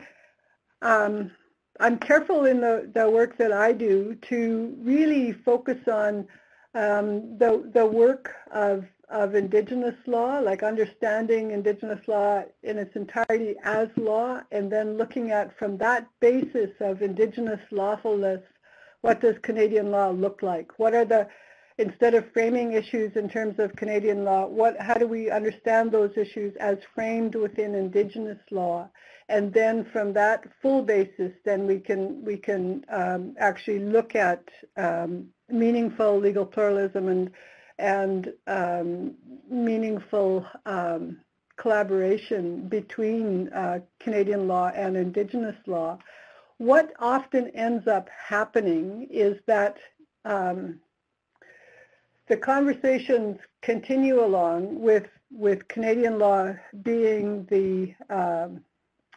forming the basis, the vocabulary, the language for the concepts that are being talked about, and within within law are always interpretations, as I said, as well as assumptions about what matters and the basis of decisions. And I guess what I think, insofar as that decision or any other decision, is that that it's important that the work of Indigenous people to rebuild their own legal orders with law, legal processes, and institutions still has to continue. And that work will go beyond the imaginations that you see reflected in any particular legal decision coming out of Canadian law. So it's always good to get a strong decision, a supportive decision, but it doesn't take away in any way from the groundwork that has to be done by all Indigenous peoples. All right, we have about 2 minutes until the break, and I do have a couple poll questions that I'd like all the participants to answer, so I'm just going to take one more question from Andrea Malor, which is, can Indigenous law be a bridge to connect the impacts to health from resource development that cannot be addressed in risk frameworks like EIAs, for example, impacts to cultural continuity, and where is the space for Indigenous law in EIAs? Environmental Hi. impact. Oh. No, go ahead, Tara. Thanks. Yeah, thank you for that question. I was glad to hear something on that. One of the other ways that we have tried to assess some impacts on the territory from major projects is through sociocultural needs assessment. And this was as a result of not being satisfied with the census-type Indian Act data that was being collected to really gauge how development was affecting the health and well-being of our people. And so we developed our own indicators of health and well-being, and this was the chief saying, this is what we want to track over time in our people. And when you asked, I just got excited when you said cultural continuity or survival or something. They wanted to know In addition to, are you employed, do you have a high school education, do you have adequate housing, all of those standard indicators. They wanted to know how often are people participating in the feasts, which is our traditional governance system. Some people call it a potlatch. How often are you participating in feasts? Do you speak your own language? How many language speakers do we have in the community? Do you know where your traditional harvesting areas are? Are you able to access traditional foods? How often are you consuming traditional foods? So we do these in surveys, and we do them every time there's a major project proposed. And so we've done 2 of them now, and we can gauge over, assess over the 5-year term between those 2 how we are doing. And if some things aren't attributed necessarily to the major project, but there is changes that come with major developments in the territories. And so we can track how people's health is either improving or declining in some cases. We also have the standard, access to medical services and that type of health assessment. But the traditional indicators and that we developed are very useful, and we have numbers then that people can understand when we're talking to government and industry that this is how we want to measure our well-being. And it is just another tool that we have that looks at the activity on the territory and how it's affecting our people and their ability to exercise their rights and title and to be healthy. Thank you. And this is Deborah. I would just reiterate that Indigenous communities are using their own legal processes to do assessments. So as I mentioned, the Tsleil-Waututh evaluated the Kinder Morgan pipeline proposal, and the SNS or Secwepemc also did a community assessment on the Ajax mine, and they're very explicitly not calling these environmental assessments. They're calling them community assessments. So that they're using their own Indigenous legal processes to do an assessment and come out with a report and a conclusion on a proposed project. I mean, I think that I'd just like to point out that that's the after the fact. Those kinds of projects, if they're not acceptable to communities, we shouldn't be wasting their time assessing them, because their land and water use plans or their traditional territory plans should tell us whether or not those are the kinds of projects that should be going forward in those communities in those traditional territories, which would link up to, provincial mapping, provincial protected areas network strategies, provincial waterways protection, that kind of stuff. The final thing I'll mention is the Tokwat just recently developed a project assessment online database whereby they can evaluate projects in a community interactive way that come forward to assess whether or not they want them to go ahead on their treaty settlement lands. Thank you. Just one of the things which I haven't spoken to in terms of other considerations that always surround difficult questions that people are struggling with. One is gender, and in every single project we've worked with, it doesn't matter where we are in Canada, when we start talking about land or water or anything else, women come to us and talk about the gender concerns that they've got and violence in communities, and so somehow or another that has to be part of the conversations when we talk about the economy, and when we talk about and I'm talking about Indigenous economy as well as the Canadian capitalist economy, as well as what we're doing with the environment. And the other thing is human rights. Like we have human rights within Indigenous law, so there are constructs of individual and collective rights within Indigenous legal orders, which need to be understood as a part of governance, Indigenous governance, a part of being a people. And so the problem is that the way that people understand human rights and governance and the environment and so on, and looking at the Canadian model, is that all of those things are completely disconnected.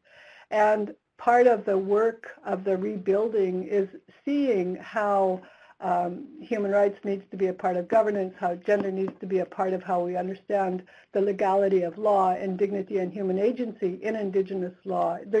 There's a broadening and a deepening of our own conceptions of law that are important. And I'm not sure whether that constitutes a bridge. I think that the kinds of questions and work that we're doing with Indigenous law is work that Canadians should do with Canadian law. So maybe that's a bridge.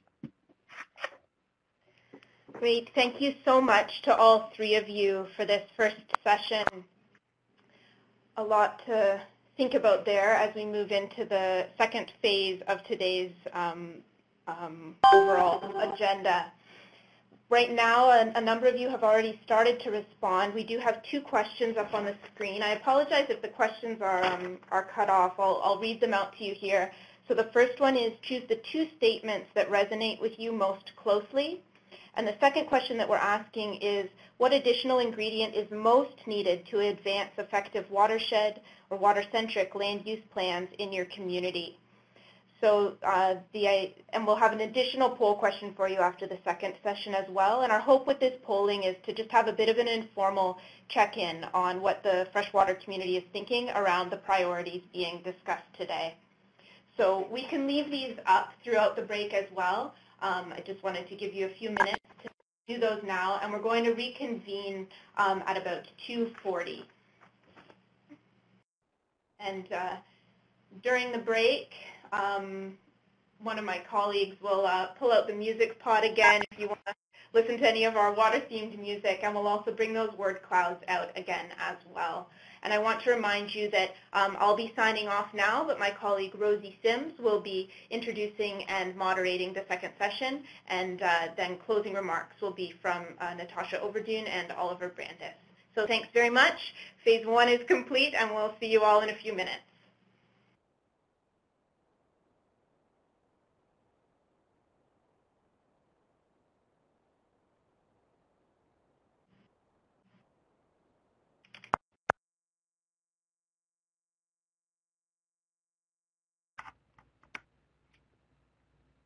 Hi, this is Rosie here. I wanted to just make sure that we're set to go with the second set of panelists. So maybe Tom and Lydia, will start with you. Do you want to just push *6 and unmute your line and make sure your audio works okay?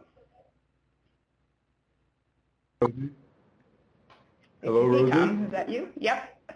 And Lydia. Hi, Lydia. Good afternoon to you both. So can you hear us okay? Yeah, that sounds pretty good.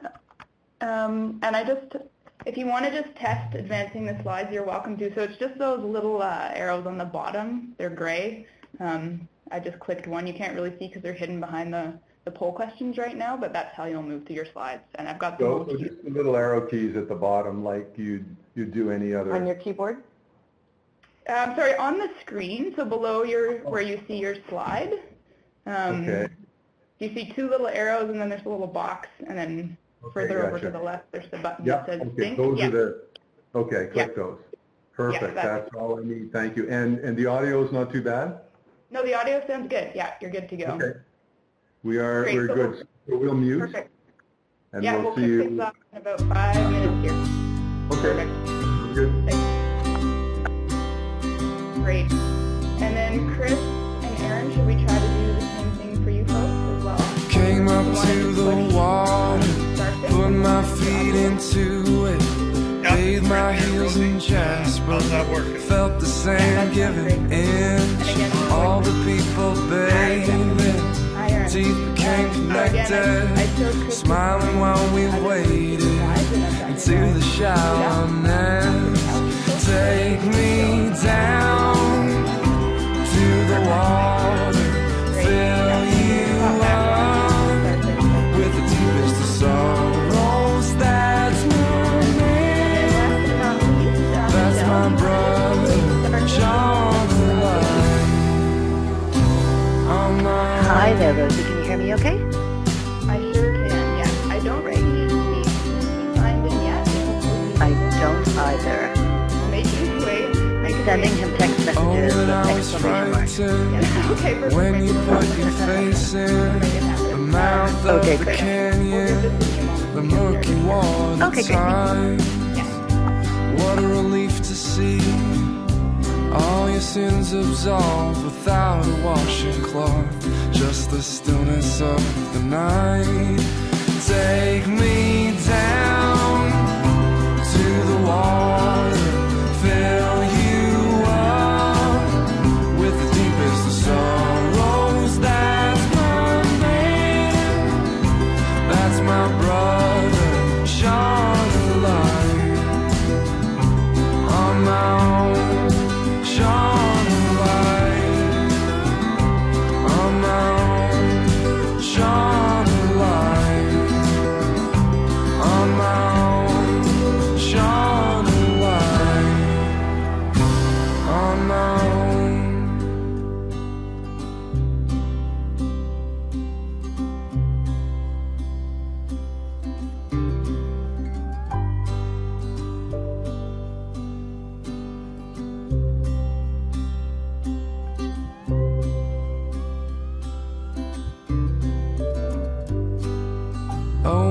was frightened when you put your face in the mouth of the canyon, a murky water tide.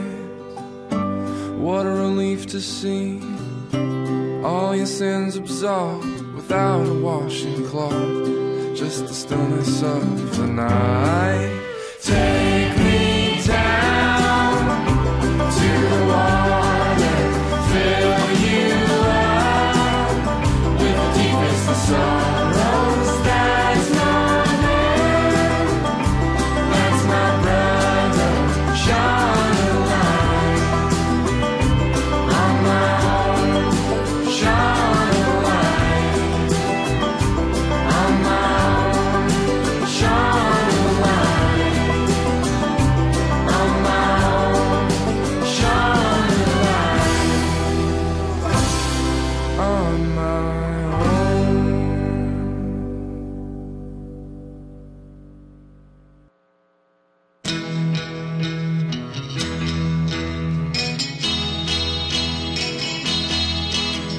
So long, boy, take my place. Got my papers, I got my pay. So pack my bags and I'll be on my way to Yellow River.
Hi everyone, it's Rosie Sims here at the Polis headquarters, and I think we're going to just move into the second session. I hope you had a quick refreshing break there and are ready to dive into this next part of the program, which will be an hour-long Watershed Governance Roundup panel and discussion. And I'm really pleased to be moderating this afternoon session. We've got some great speakers and discussion ahead. And so the starting point for this session is really building off of something that Deb and Val and Tara brought forward, which is that there's really no one-size-fits-all form of watershed governance. The issues in the communities are diverse. We've heard that legal and governance systems are territory-specific, and really we're seeing a lot of different types of innovative and different approaches to addressing shared water challenges emerging across the province.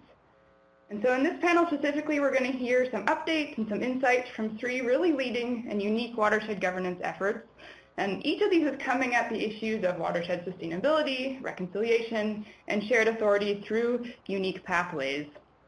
We're really fortunate to have 3 fantastic speaker duos joining us from the Cowichan, Nicola, and Nodle Wooten. And each of these speakers really brings a whole lot of wealth and experience and unique perspectives to bear on the questions we've heard so far. And so I encourage you all to refer to the detailed speakers' bios in the resource package. Those are on page 8 and 9.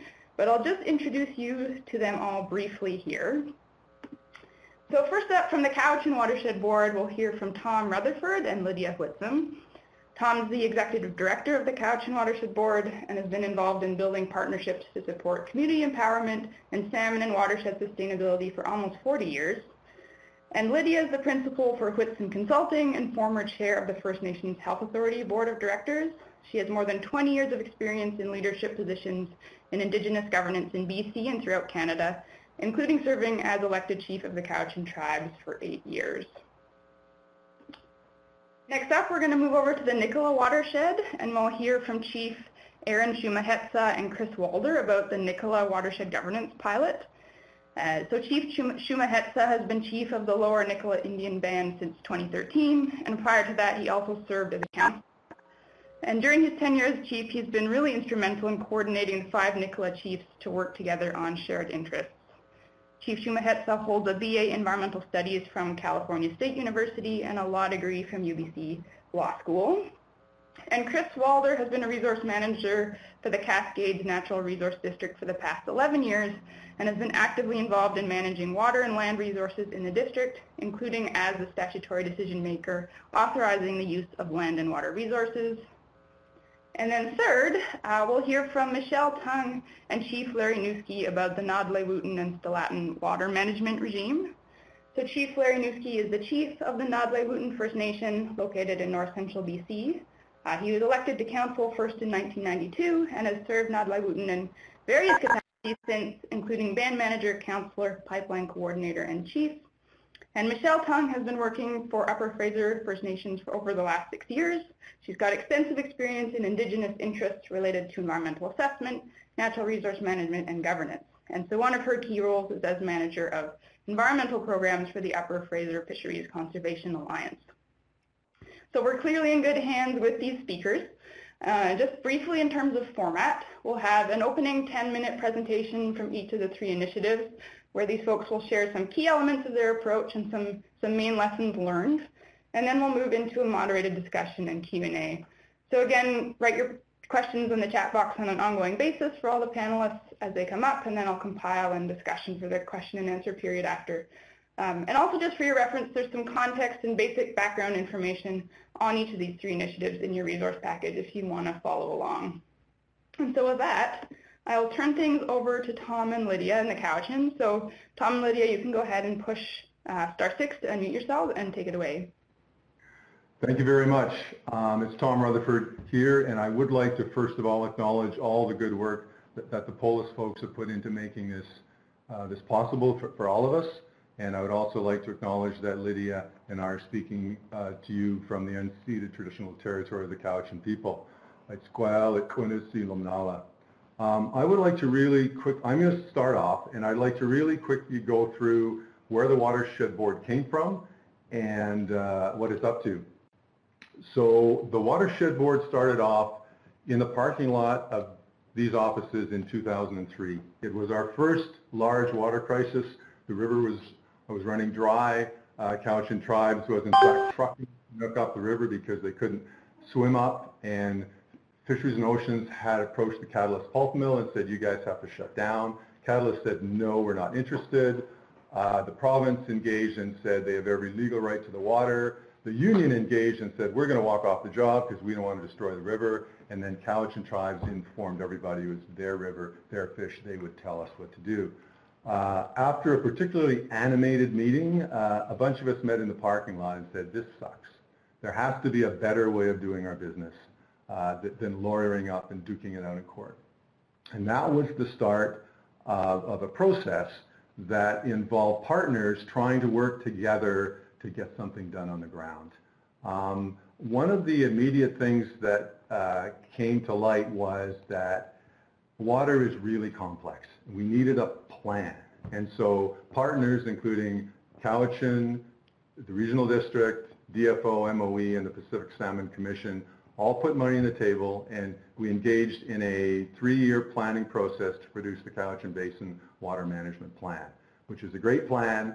The issue after the plan was in fact completed is it was really no one's job to implement the plan. Managing a watershed is everybody's job, but it's nobody's job. And as we discussed before, everything is fragmented. The folks that manage fish don't talk to the folks who manage the forest, who don't talk to the folks who manage land use in the urban environment, who don't talk to the folks that manage forestry or anything else. So it's very fragmented. So in 2010, we decided we needed a board to implement the plan. And the structure of the board is unique. It's not stakeholders, it's not technical people, it's community leaders. So the board is co-chaired by the Chief of Cowichan Tribes, the chair of the regional district, and all the members of the board are either elected officials or appointed by elected officials. So that's where the board came from, and that's what it looks like. I think now I'm going to hand it over to Lydia to speak to Indigenous law and authority in context of the board. Hi, I'm happy to be here in Cowichan territory. Lilia is my traditional name. Hi, Kai Altmas Stalks and Aquel. I'm really thankful that we've all been able to gather together. When we're looking at this next slide, Indigenous law and authority, one of the things we needed to be clear and sort out amongst ourselves, and from Cowichan Tribe's perspective, is that there are Cowichan Tribes coming to the table with existing inherent rights and responsibilities, and also that recognition of that is important in terms of the relationship and strength of the relationship. So important that the source of authority that Cowichan Tribes brings to the table is the inherent right that really was important to Cowichan to make sure that it didn't even appear that Cowichan was coming to the table under the auspices of some legislative provincial authority or otherwise, but to recognize that in the context of how the Cowichan Watershed Board partnership works, it's Cowichan Tribes coming forward with our Indigenous inherent rights with existing values, principles, systems, and laws, our SNOW-IS. And that in our partnership we understand that the provincial government, the local government, provincial delegated authority to local government is the basis upon the authority that local government brings. So just being clear that we have sources of authority that we're bringing to the table to exercise in a way that creates the opportunity for a respectful partnership and recognition of the legitimate interests of Indigenous peoples and values. So the next thing I think we would like to deal with is what are we actually able to get done on the ground? Because that's what the Watershed Board is about implementing positive change. So what are our challenges? Why are we not happy with the status quo? I think there's three main issues that we're hoping to address through the board. One is the issue that brought us together in the first place, water supply. The second is water quality. And the third are incremental impacts to habitats and ecosystems. So we see these as three areas where we should be doing better in our watershed. So what approach does the board take? I think two things to note. One is we engage, we're actually built on a strong and unique partnership between local government and the largest First Nation in BC. And we do our work through partnerships. We also engage in whole of watershed thinking, which refers to what I was talking about a little bit earlier. We know that what happens in the headwaters of a tributary to Cowichan Lake affects what goes on in the estuary. And we have to start thinking about all our decision making in the watershed through that lens. So what we've done, and Deb referred to it earlier, is we've taken our very complex plan. It's got objectives and goals and 89 actions, which are very technical. We tried to distill it into targets that speak to everybody in the watershed, that everyone can understand. And I think Deb mentioned we have a lot of specific actions about estuarine health, which is really important. And these are around heavy metals and flows and sedimentation and habitat features. Our target is we want to be able to eat shellfish from Cowichan Bay by the year 2020. Our bay is full of shellfish and they're poisonous. There's no sense to that. So we have these series of targets. We have 7 of them that are broadly scoped, and then we have working groups attached to each target that are comprised of technical people from senior government, local government, ENGOs, First Nations, and also industry that have come together to address these targets. So that's the model we're using to get work done on the ground. And really quickly, we've made quite a bit of progress. For instance, with the water quality issue, we've been able to identify specific concerns. One example is a lot of bovine E. coli in the lower watershed. We were able to get the farmers together, work with them to implement a group environmental farm plan around nutrient management, which allows them to access resources to improve their infrastructure around nutrient management. And we've seen significant changes and improvements in the water quality. On the water supply front, all our partners, Cowichan, CVRD, the mill, the Watershed Board have come together, and we've accessed resources to do a water use planning process that has been really helpful in identifying exactly what environmental flows we need and the best way to get those. So we have a number of examples of how working through these target working groups, we're actually able to make gains on the ground to address the issues that we've identified.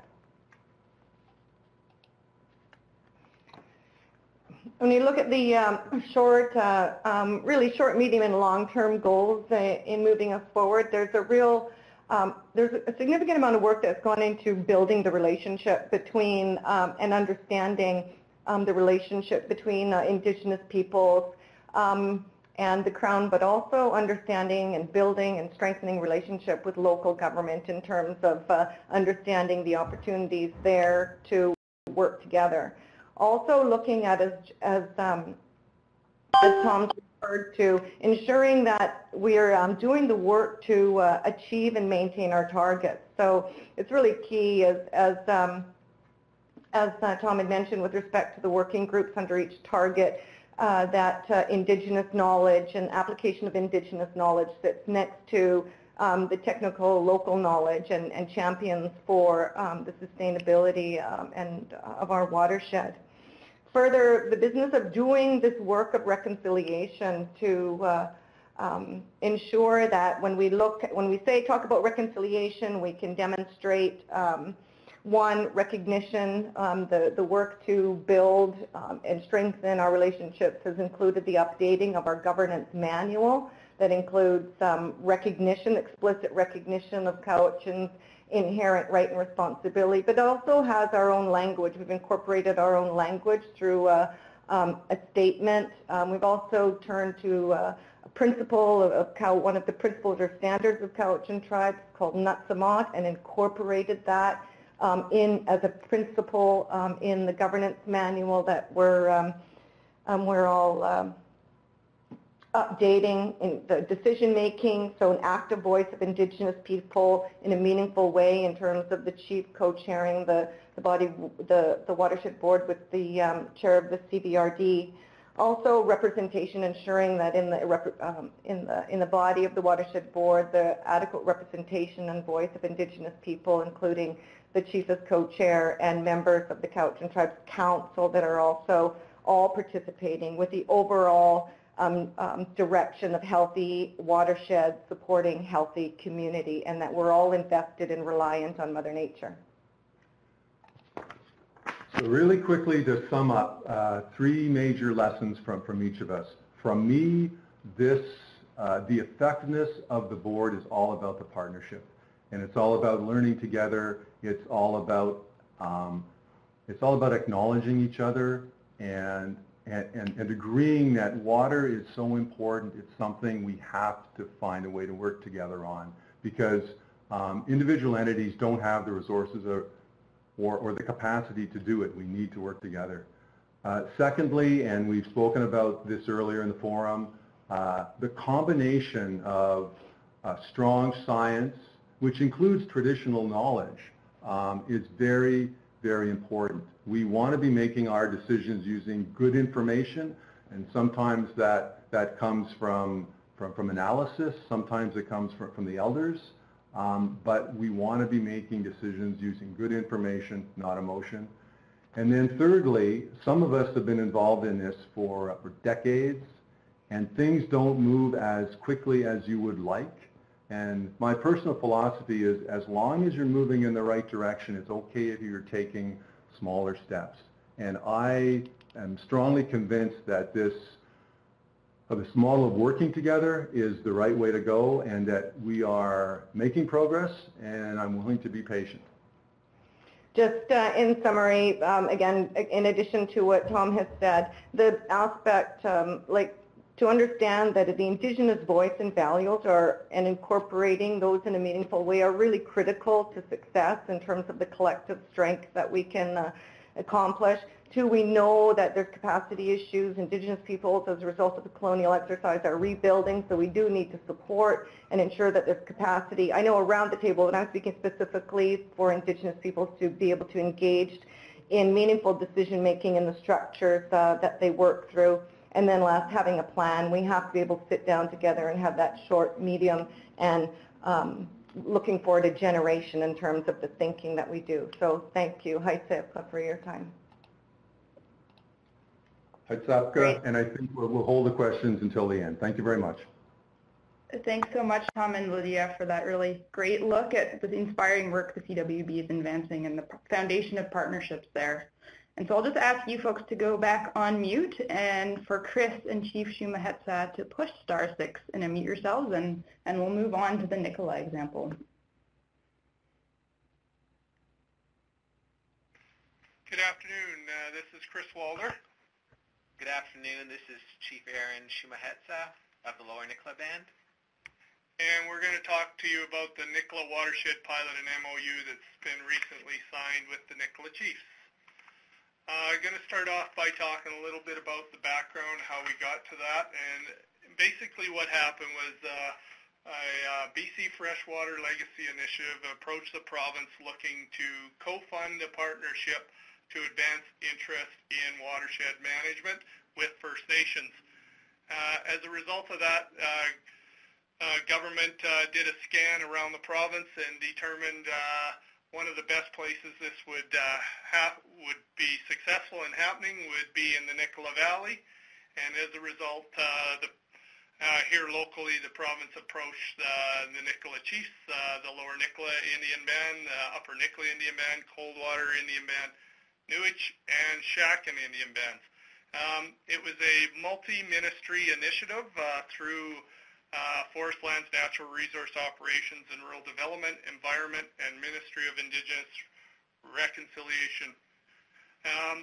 We spent about 4 months working together, trying to co-decide together how to build an MOU to work together, and determined that it was probably best if we built a less complex agreement rather than trying to figure out the whole project up front.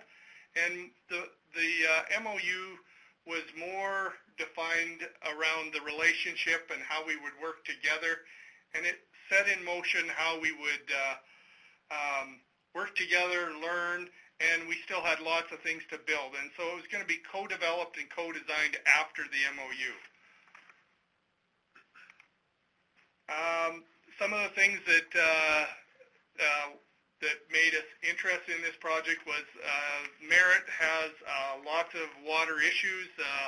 We have quality issues, temperature issues, quantity. We've had flooding and drought, very high flooding and drought for significant years in a row here. We've got some species at risk and fish habitat in our water system. And we have major land-based modifications with roads and lots of harvesting from the forest land base because of the mountain pine beetle. We also have some infrastructure. There's some private infrastructure, but we also have two main dams. That's the Nicola Dam and the Mammoth Lake Dam. But together when we talked, we had shared interests around having a healthier watershed and doing some work and doing things together, good collaboration. I wanted to mention the collaboration. There's already a lot of good work going on in the Nicola Valley with First Nations and governments through the Fraser Basin Council, who's leading a bunch of work. And we're hoping to just supplement that and add to that. But there's also been a previously done watershed plan by the Nicola Valley Roundtable. Thank you, Chris. So on the next slide, well, maybe before the slide, the 5 First Nations in the Merritt area, it's a unique partnership in that we have the Upper Nicola Indian Band, which is Okanagan or Shilch, and we have 4 Nklagutmuch bands. So you have the 5 bands consist of 2 different nations, or parts of 2 different nations, the Nklagutmuch and Shilch nations, and some of the communities from each nation. And yeah, we're really excited about the Memorandum of Understanding that we signed. And just going through the slide, what it states is that the interests and one of the purposes is we would like to see a healthier Nicola watershed. We are moving forward in identifying with a shared decision-making process relating to water management. And there's also a recognized jurisdiction with First Nations involvement in making decisions. And of course, as I heard spoken about in previous presentations, the importance of Indigenous knowledge applied to inform the governance of the Nicola and the Nicola bands. If you look at the little circles on the left of the slide, it talks about fish habitat and Indian reserves, and well, you can read them for yourself. But the other thing I just wanted to mention too is one of the things that we've really suffered the last couple of years is flooding. There's been a lot of flooding here in the Nicola Valley, so I'm hopeful that going through this process and building it out, that we will be able to be proactive in when it comes to flooding kind of issues and the issues of climate change. So next slide. The slide is titled Intersection with Indigenous Laws and Authority. One of the things that we have said from the beginning when we engaged in discussion with the province is that as a result of colonization and residential schools and the deliberate taking away of our traditional governance systems from the government over the last 150 years, that it's imperative for us as Nklagutmuch and Shilch communities to be able to essentially decolonize and rebuild our traditional governing structures.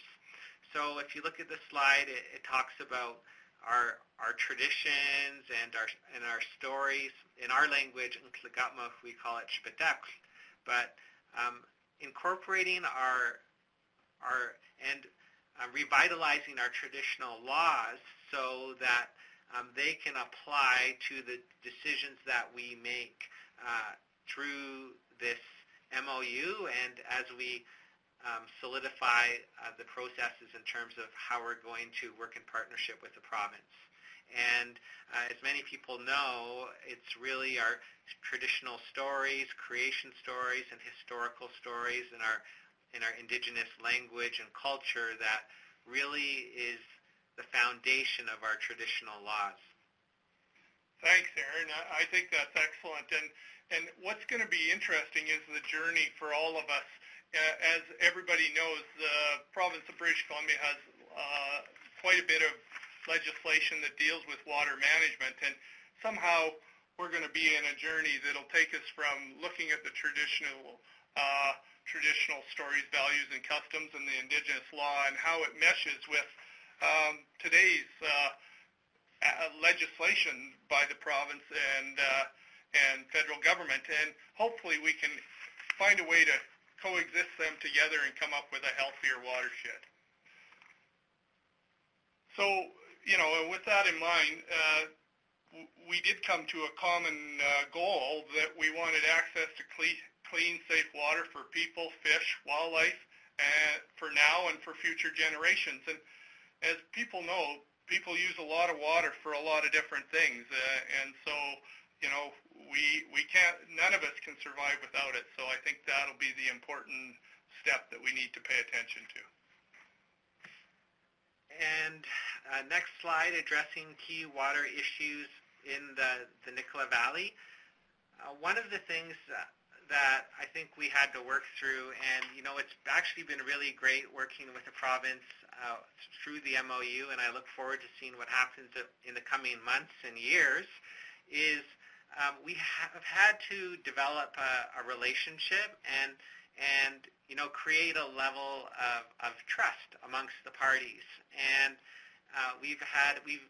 the province has engaged the 5 Nicola communities, more so the chiefs, and I believe that over the last many months we have built trust, and we do have a good level of trust between us.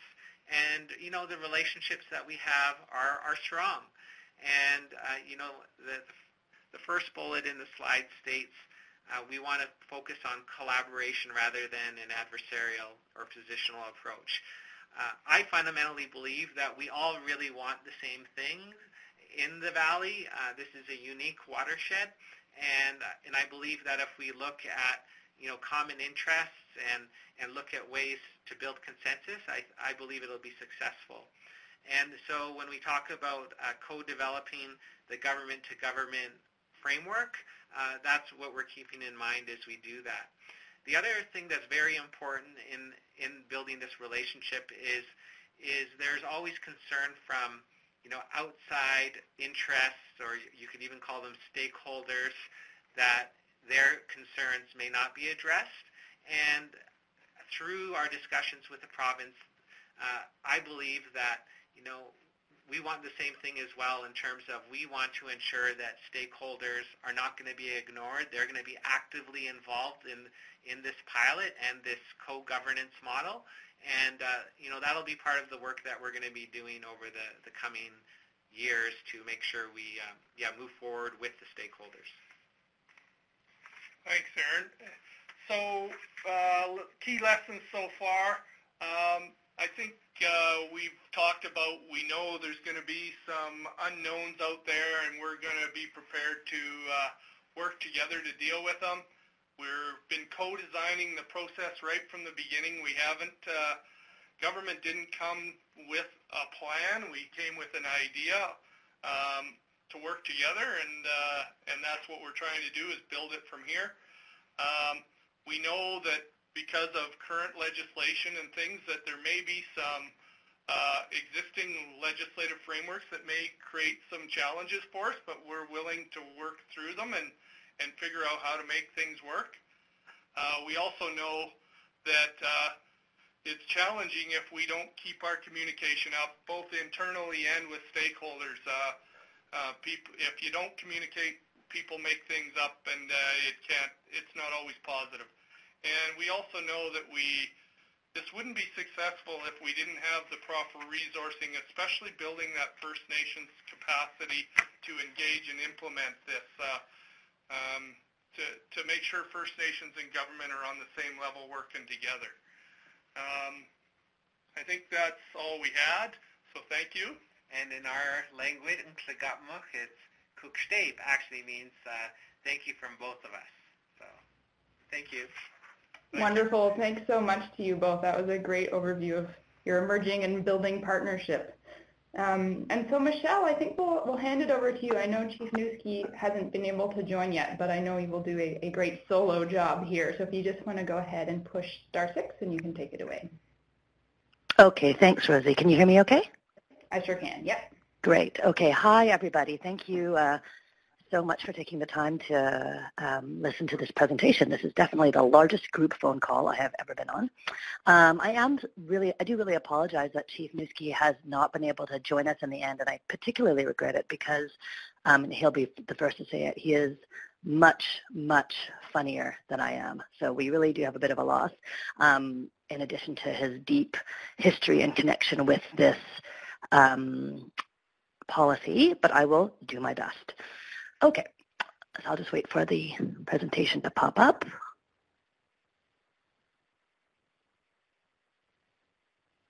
Do you see it there, Michelle? Oh, I don't actually. I still see the last one. Okay, just let me see one moment here. How about now? I see it okay on my screen, so maybe if someone could just type in the chat box if they're able to see the slide.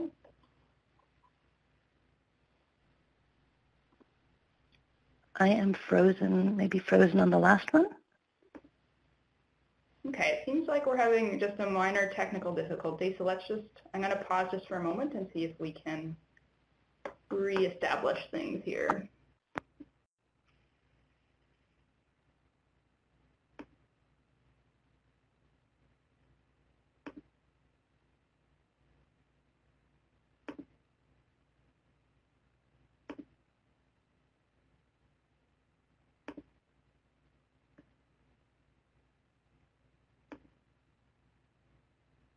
Is there any luck there, Michelle?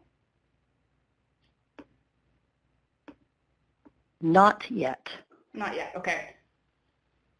I may just have to pause for 3 minutes here, folks, and I'm going to reload the slides. Appreciate your patience. I'm not sure what the issue is here. Don't panic when the screen goes blank. They will come back.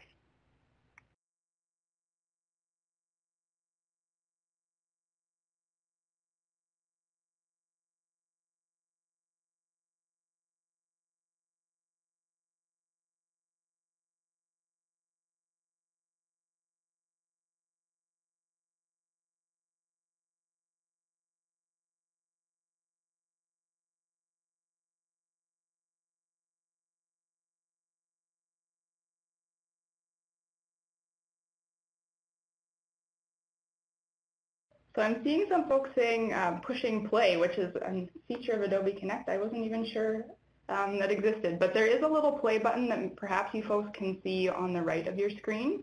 And so Michelle, I see you can take it away. There's a little play button just to the right of the slide. And if you all push that, you should be able to move ahead. Okay, shall I get started then? Yeah, I think we're good to go. Okay, wonderful. So let me just make sure I can control this. Oh. Okay, all right. Thanks, everyone. So what I'll be speaking about today, my slides are moving by themselves, Rosie. I'm just letting you know that. Yeah, okay. I'm going to just start at the beginning here. I think Kelly has solved it. You have to push play and pause for every slide, which I will do, Michelle, for you. Okay. Okay. Thanks. So we're going to start again? Okay. Yeah.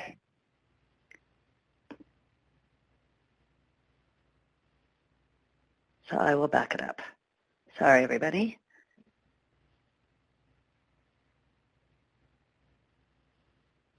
Oh. Okay. So what I'll be taking a few minutes to speak about today is the development and implementation of the Yinka Dene surface water policy, which some of you may have heard about when it was first enacted by Notley and Stalatin hereditary leadership back in 2016. So what I'll be going over today is the context for the development of this policy, and as well the nuts and bolts of what this policy is, and also to provide an update on what has it been to implement this modern form of Indigenous law in practice over the last couple of years. Okay. So Notley Wuten and Stalatin territories are located in north central BC, encompassing an area of approximately 500,000 hectares in the vicinity of Fraser Lake. Those territories encompass a huge abundance of freshwater resources, including the Nechako River, Francis Lake, Indako River, Stalako River, and Fraser Lake, also critical aquatic habitat for sturgeon, sockeye, Chinook, etc. And the traditional lifestyles of Stalatin and Notley peoples are reliant on unfettered access to water and use of their natural resources. And what Chief Newski will often emphasize is that their relationship to water and natural resources can often differ significantly from those of other non-Indigenous Canadians. And the example he'll give is I believe it's like Health Canada's recommendation of the amount of fish you should eat per week, which is something like 2 servings of 7 grams. And he said, growing up, what he had was salmon breakfast, lunch, and dinner, right? So the connection and the relationship with water and food and health and body and spirit are very closely connected. Okay.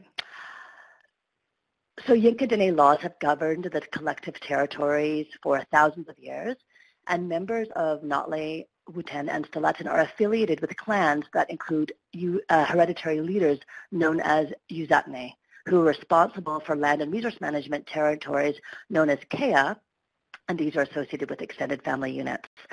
Water and fish, of course, are inextricably related to Notlay and Stalatin's culture and governance.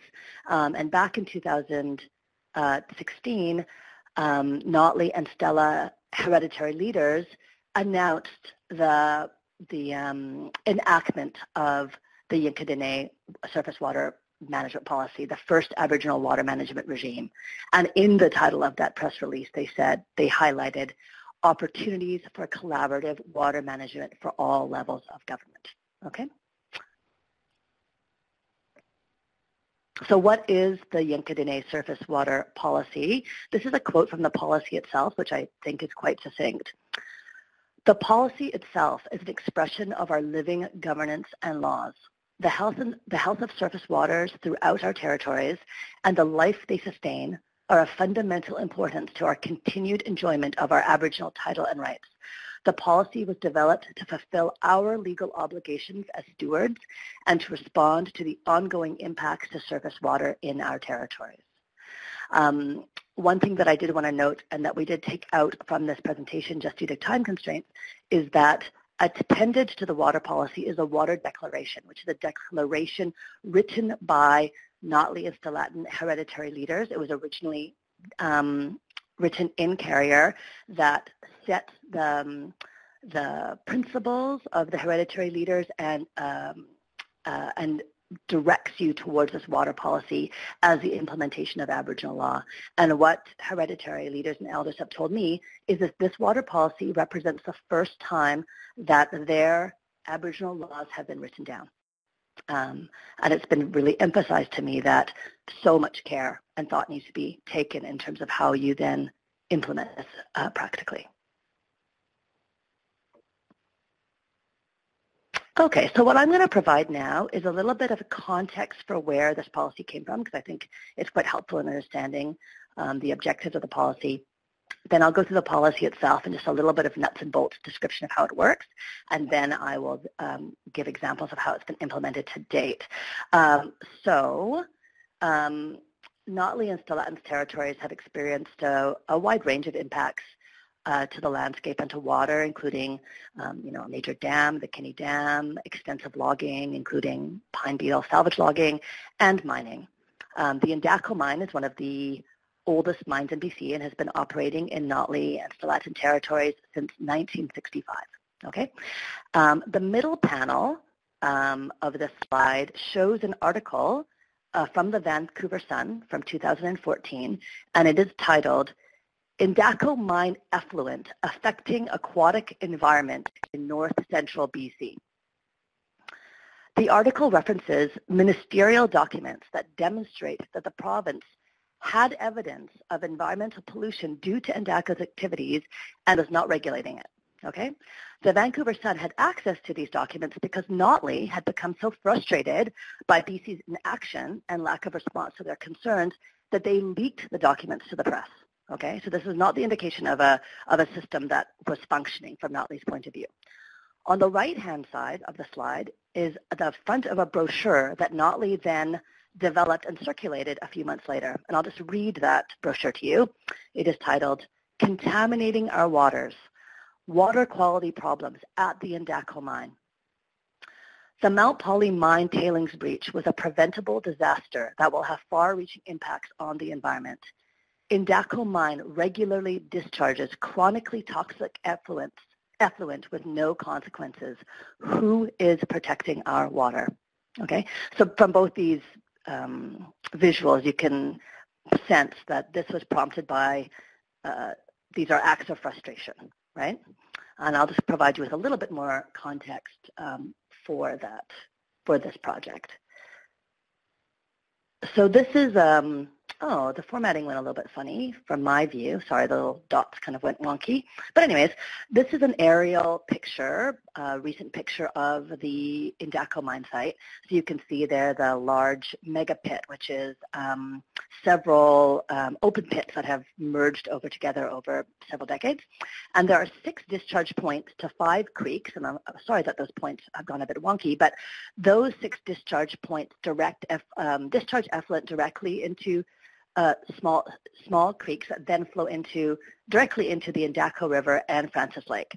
The Indaco River is critical habitat for returning Chinook, returning and spawning Chinook, which are suffering from a very poor status at this time, as well as sockeye salmon populations that have also been at a poor status. And what Notley has found was that in 2012, MOE permitted the expansion of the Indaco mine and grandfathered in permit limits that do not currently follow best practices and were polluting into receiving water well over provincial and federal guidelines, as well as best practices.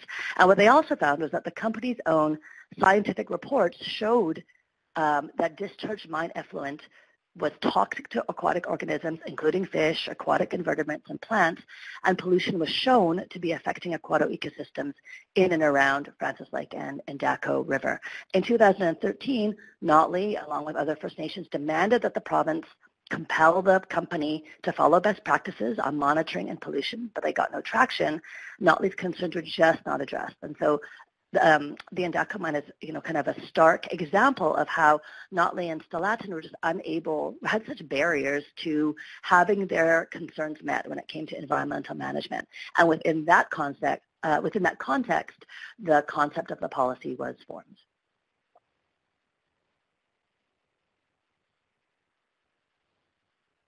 Okay, so I see that time is flying by. Okay. Oh, I'm having trouble keeping my slides from flipping for some reason. Sorry, folks. Is there a way I can... Sorry, Michelle, are you hoping to be on this one now? On the 3 technical elements, the one showing right now. Hopefully, if nobody touches anything, we're good to go, yeah. Okay, thank you.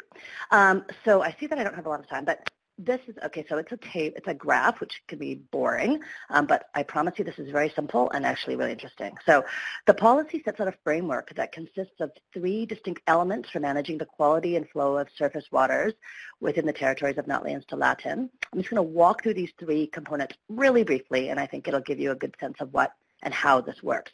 So just looking at the top panel, number 1, the narrative water management objective. The policy component 1, this narrative water management objective, is this overarching objective for the policy, and it states, waters within the traditional territories of the Carriacou County First Nations should remain substantially unaltered in terms of water quality and flow. Okay, so the objective here is non-degradation. And I think this is something that's not considered a radical idea. I think most people, Indigenous or non-Indigenous, would agree that that's what they would hope for the water bodies in their areas. But it does actually set an alternative vision for how water is managed in practice, right? And the ways in which water quality really can be impacted. And Indaco is an extreme example of that.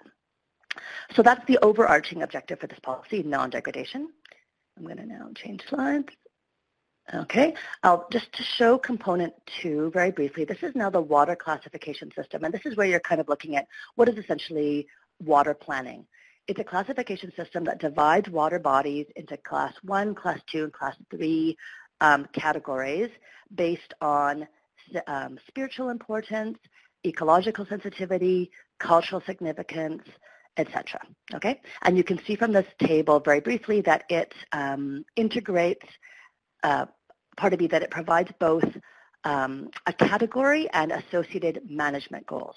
Okay, and what this is really meant to highlight is that from Notley's point of view, not all water bodies are equal, right? Discussions with Chief Larry or others, they will highlight, medicine-making sites and spiritual rituals requires water that is water that comes from areas that are completely pristine and that require complete protection, right? Something that's not necessarily reflected in other management structures.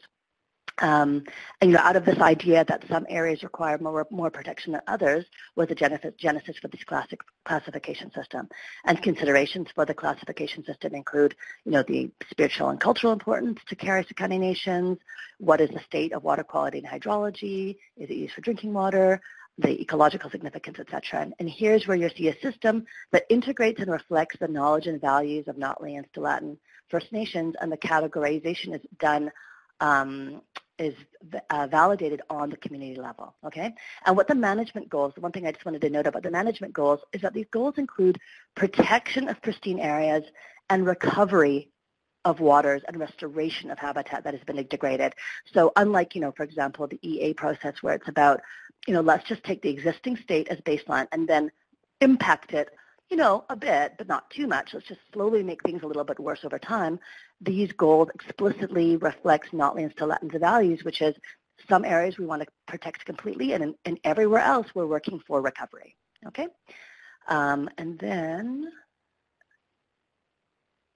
the third component, you then have these various classifications, and the third component then is numerical water quality standards. So based on your classification, there are science-based tools that actually allow you to derive specific water quality standards for different contaminants of concern. And these standards can then be directly inputted into land use planning, environmental assessment process, etc. And one of the things that I really just wanted to emphasize is that this process, or this policy has been designed to be collaborative and implementable. It's designed to be implemented by government and industry. When you read the policy, it's not a series of high-level, lofty goals. It is an instruction manual on how do you implement this water policy? How do you follow Indigenous law? Okay, and when I remember talking to one of the key technical folks who works on this policy with Notley, he said, I wanted this to be so familiar to government staff. Like as a regulator, I want you to look at this. It's like looking in a mirror, right? It's meant to be recognizable and have utility. And I see that I'm running out of time, so I'll just quickly skip to the next few slides quickly, and perhaps we can talk about it later. But in terms of actual test cases, what has happened in the last couple of years, in the case of Endako Mine, the provincial regulator has fully supported the implementation of the water policy, and recently I've heard that the company that is now operating Endako Mine into care and maintenance has willingly adopted the policy as a guiding foundation for mitigation and management moving forward. That is a tremendous turn in the history of this project, okay? Another quick example is, Another quick example is a proposed Blackwater mine. So this is a very, a mining project, but in a different stage. It's in the EA process. And through that EA process, the proponent, New Gold, has fully supported the adoption of the water policy. Water quality standards are now a part of table of conditions, and there's been changes and solutions to everything from the mine design itself to operations and management plans to reflect the principles of this policy. And what we've really seen is that by contemplating these very clear objectives, new approaches have been able to be developed. And I think probably what I'll do is wrap it up there just because of time. But thank you very much. It's been a real privilege to participate. Thank you. Thank you so much, Michelle, and my apologies for those technical issues. You did not let them trip you up, and that was a great overview of the work that's happening, and awesome to see it getting some momentum and support. And so that was a bit of a whirlwind panel. I think we've heard some really excellent insights into each of these different watershed initiatives, their governance approaches, and certainly they're very distinct, but I am seeing some very similar themes emerging around what it takes to build strong partnerships, the need to work together from the very start of any watershed initiative or approach, the many different expressions of Indigenous law and authority in these examples, and really the overarching goal that they all share of moving towards healthy watersheds. And so I wanted to just kick it off with a question, and then we'll move into some Q&A in the chat box just for about 10 minutes.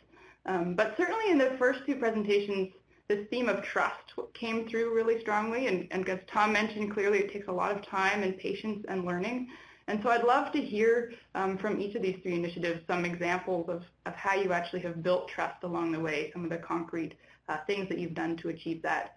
So maybe Tom and Lydia, if you want to push *6 and give your thoughts, that would be great. Thanks, Rosie. It's Tom here. So that's a great question, and I think it is all about building relationships of trust. And I think that in the Cowichan case, everybody came to the table and started working together when it was acknowledged that the status quo wasn't working for anybody, for different reasons, but everyone felt their interests were being threatened, whether it was Cowichan tribes or a pulp mill or those involved in fish and fisheries management. Everyone had something to lose and everyone had something to gain.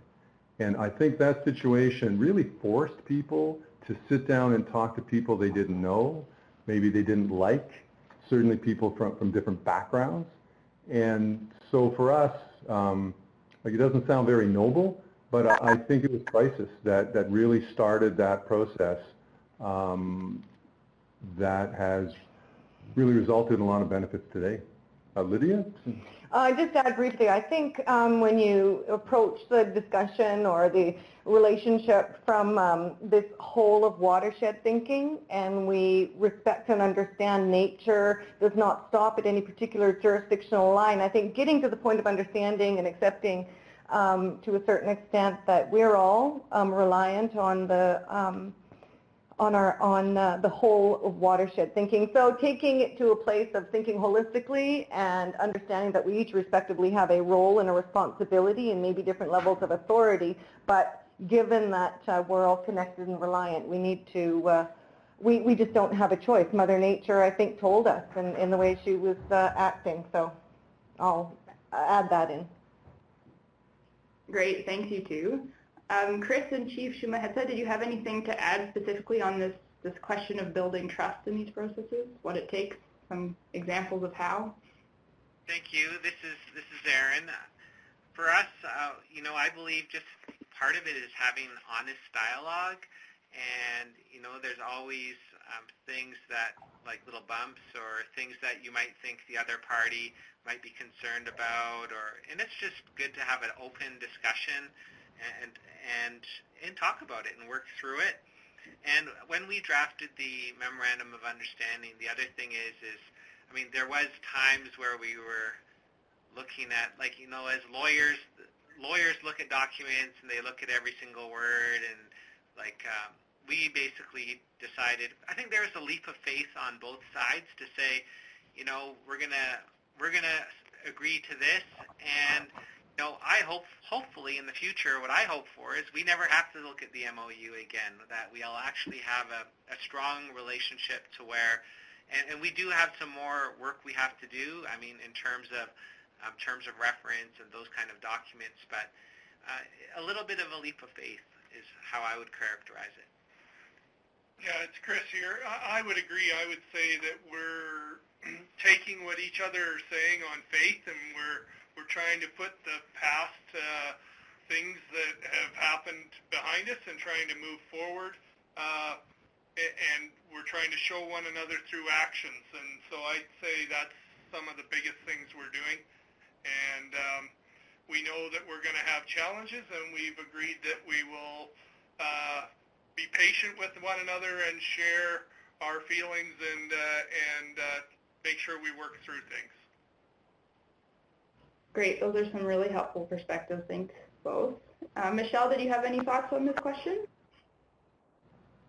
Just a reminder to *6 before you jump in. I did think I spoke to it already, and I probably took up enough time on that. Thanks, Rosie. Okay, great. Thanks. And so I'm just going to jump to a question from the chat box from Tanya Tran, who's asking to all of you, how has your initiative been shaped to endure the changes in political direction and values that happen with, you know, the short-term political cycles that we operate under? Again, if the Cowichan folks want to provide a first set of comments there, and then we'll go around again. Are we *6? Yep. Okay. That's, That's a good question. I think part of, again, having a plan in place, the business of having set targets that were long-term, that were, we referenced them in plain language, understandable ways, and I think that certainly made, having the targets in place made it easier for, notwithstanding political change, we knew that we'd committed to certain targets and there was work happening within each of those target areas that carried through. So having the plan with the targets that were long-term. So the only thing I would add to that is that I think we've been at this long enough that we really represent the interests of the community and the communities behind us, the broader community.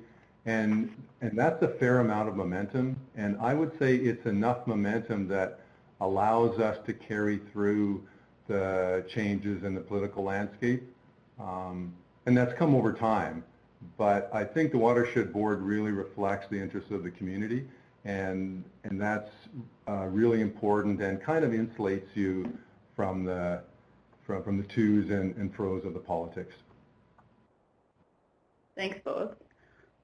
Chris and Chief Shumaheta, did you want to jump in on that question of sort of enduring the political cycles?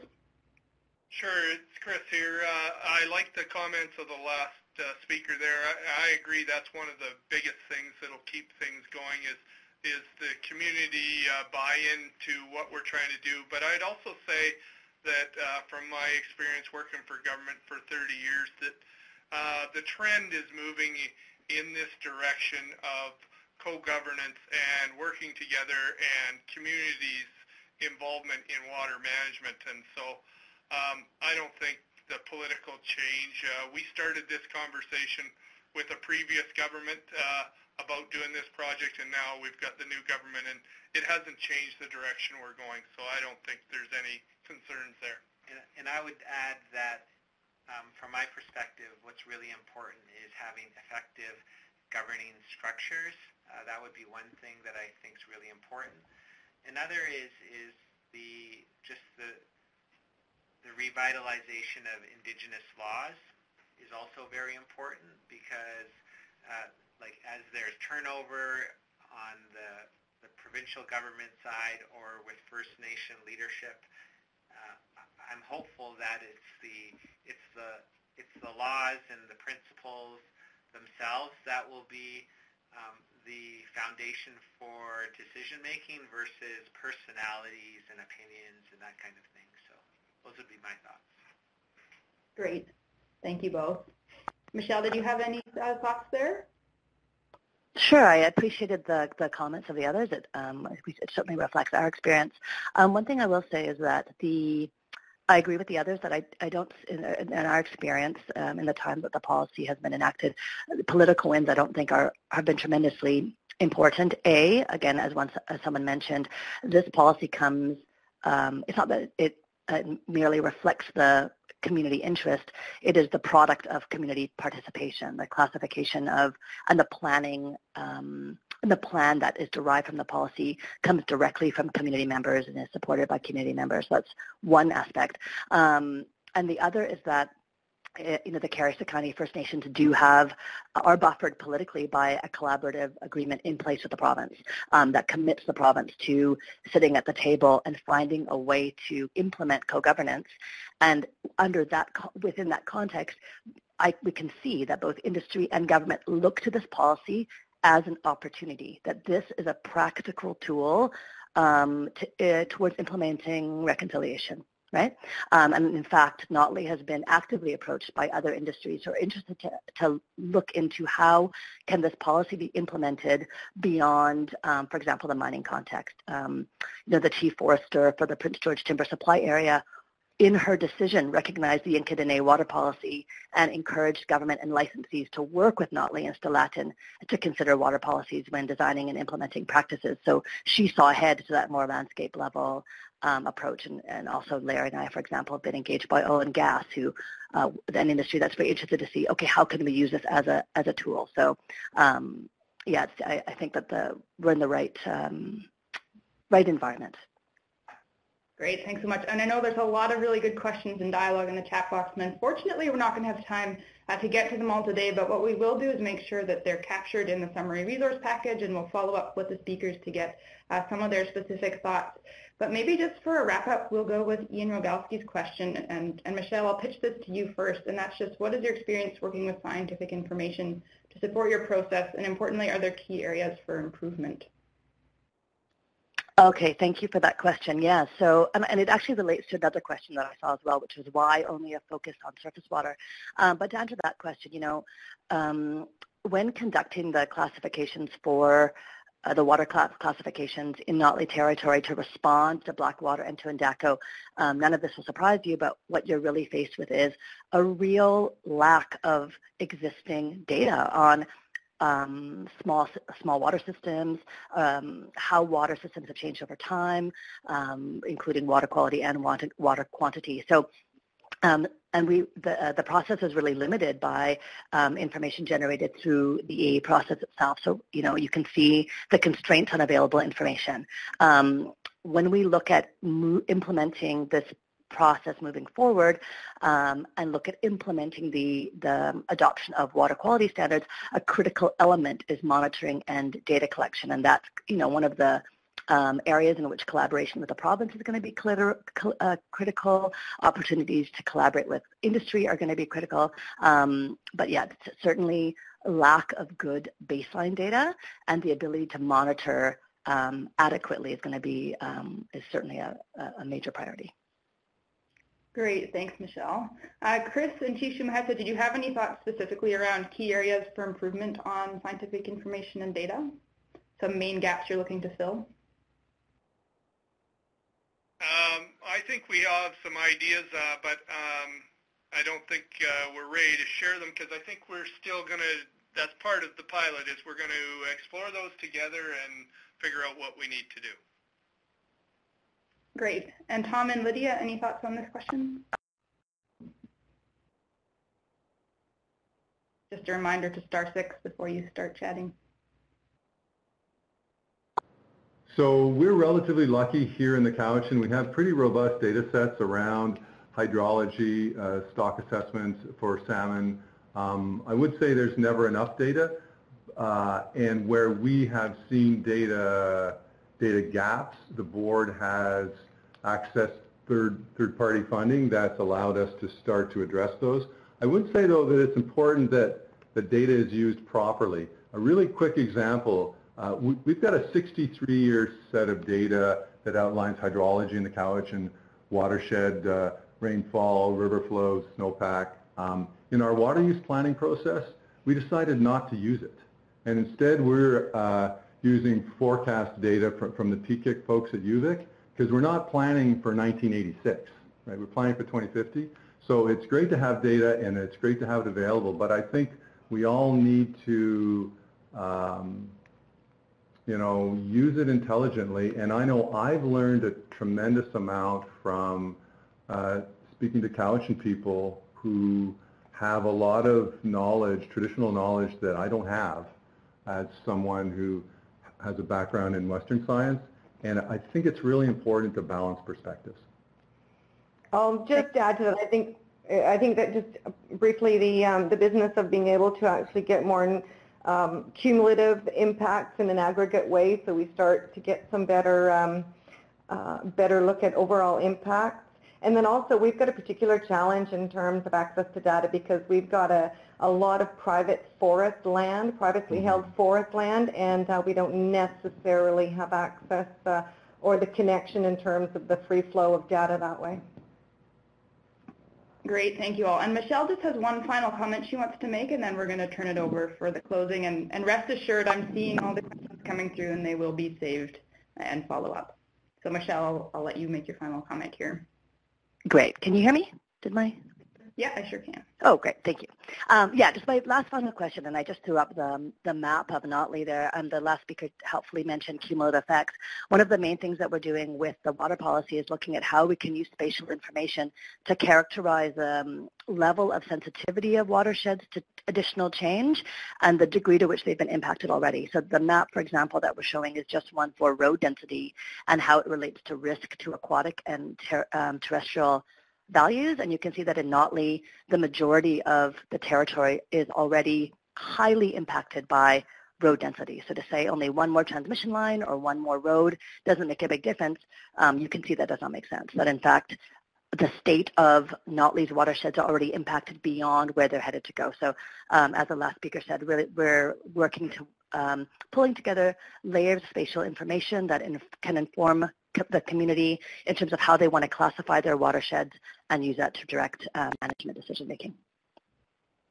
Great, thanks, Michelle. So unfortunately, that's all the time we have for this session. I know we could easily have a full hour or 3 hours for each of these 3 initiatives alone. I know we'll continue to hear from them over the months and years ahead, lots to learn from each of these 3 watersheds. So really, a very warm thank you to Tom and Lydia, Chief Shumahetsa, Chris, Michelle, for taking the time today and for handling those technical upsets with such patience. And so with that, I'm going to pass things over to Oliver Brandeis and Natasha Overdoon for some wrap-up. And their role, which is no small task, is in the next 10-15 minutes is to tie in some reflections from the session today and some closing thoughts on where we're going from here.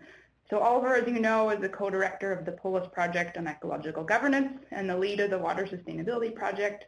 And Natasha is in a dual position with POLIS and the Center for Indigenous Environmental Resource, with a focus on working with communities, both Indigenous and non-Indigenous, to support their efforts to participate in decision-making or lead new water projects and governance initiatives.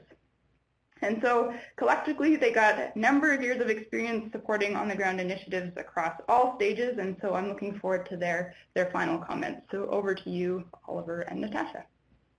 Hi, everybody. Thank you. I am in the wonderful position of beginning the closing comments and being one of the first to thank, of course, all our wonderful speakers and the hardworking POLIS team that have done all the behind-the-scenes work that have made today so wonderful. I've really enjoyed it. I'm going to start by just reminding everybody in the sort of big picture sense that Watersheds 2018 really was a different kind of event, an experiment for us.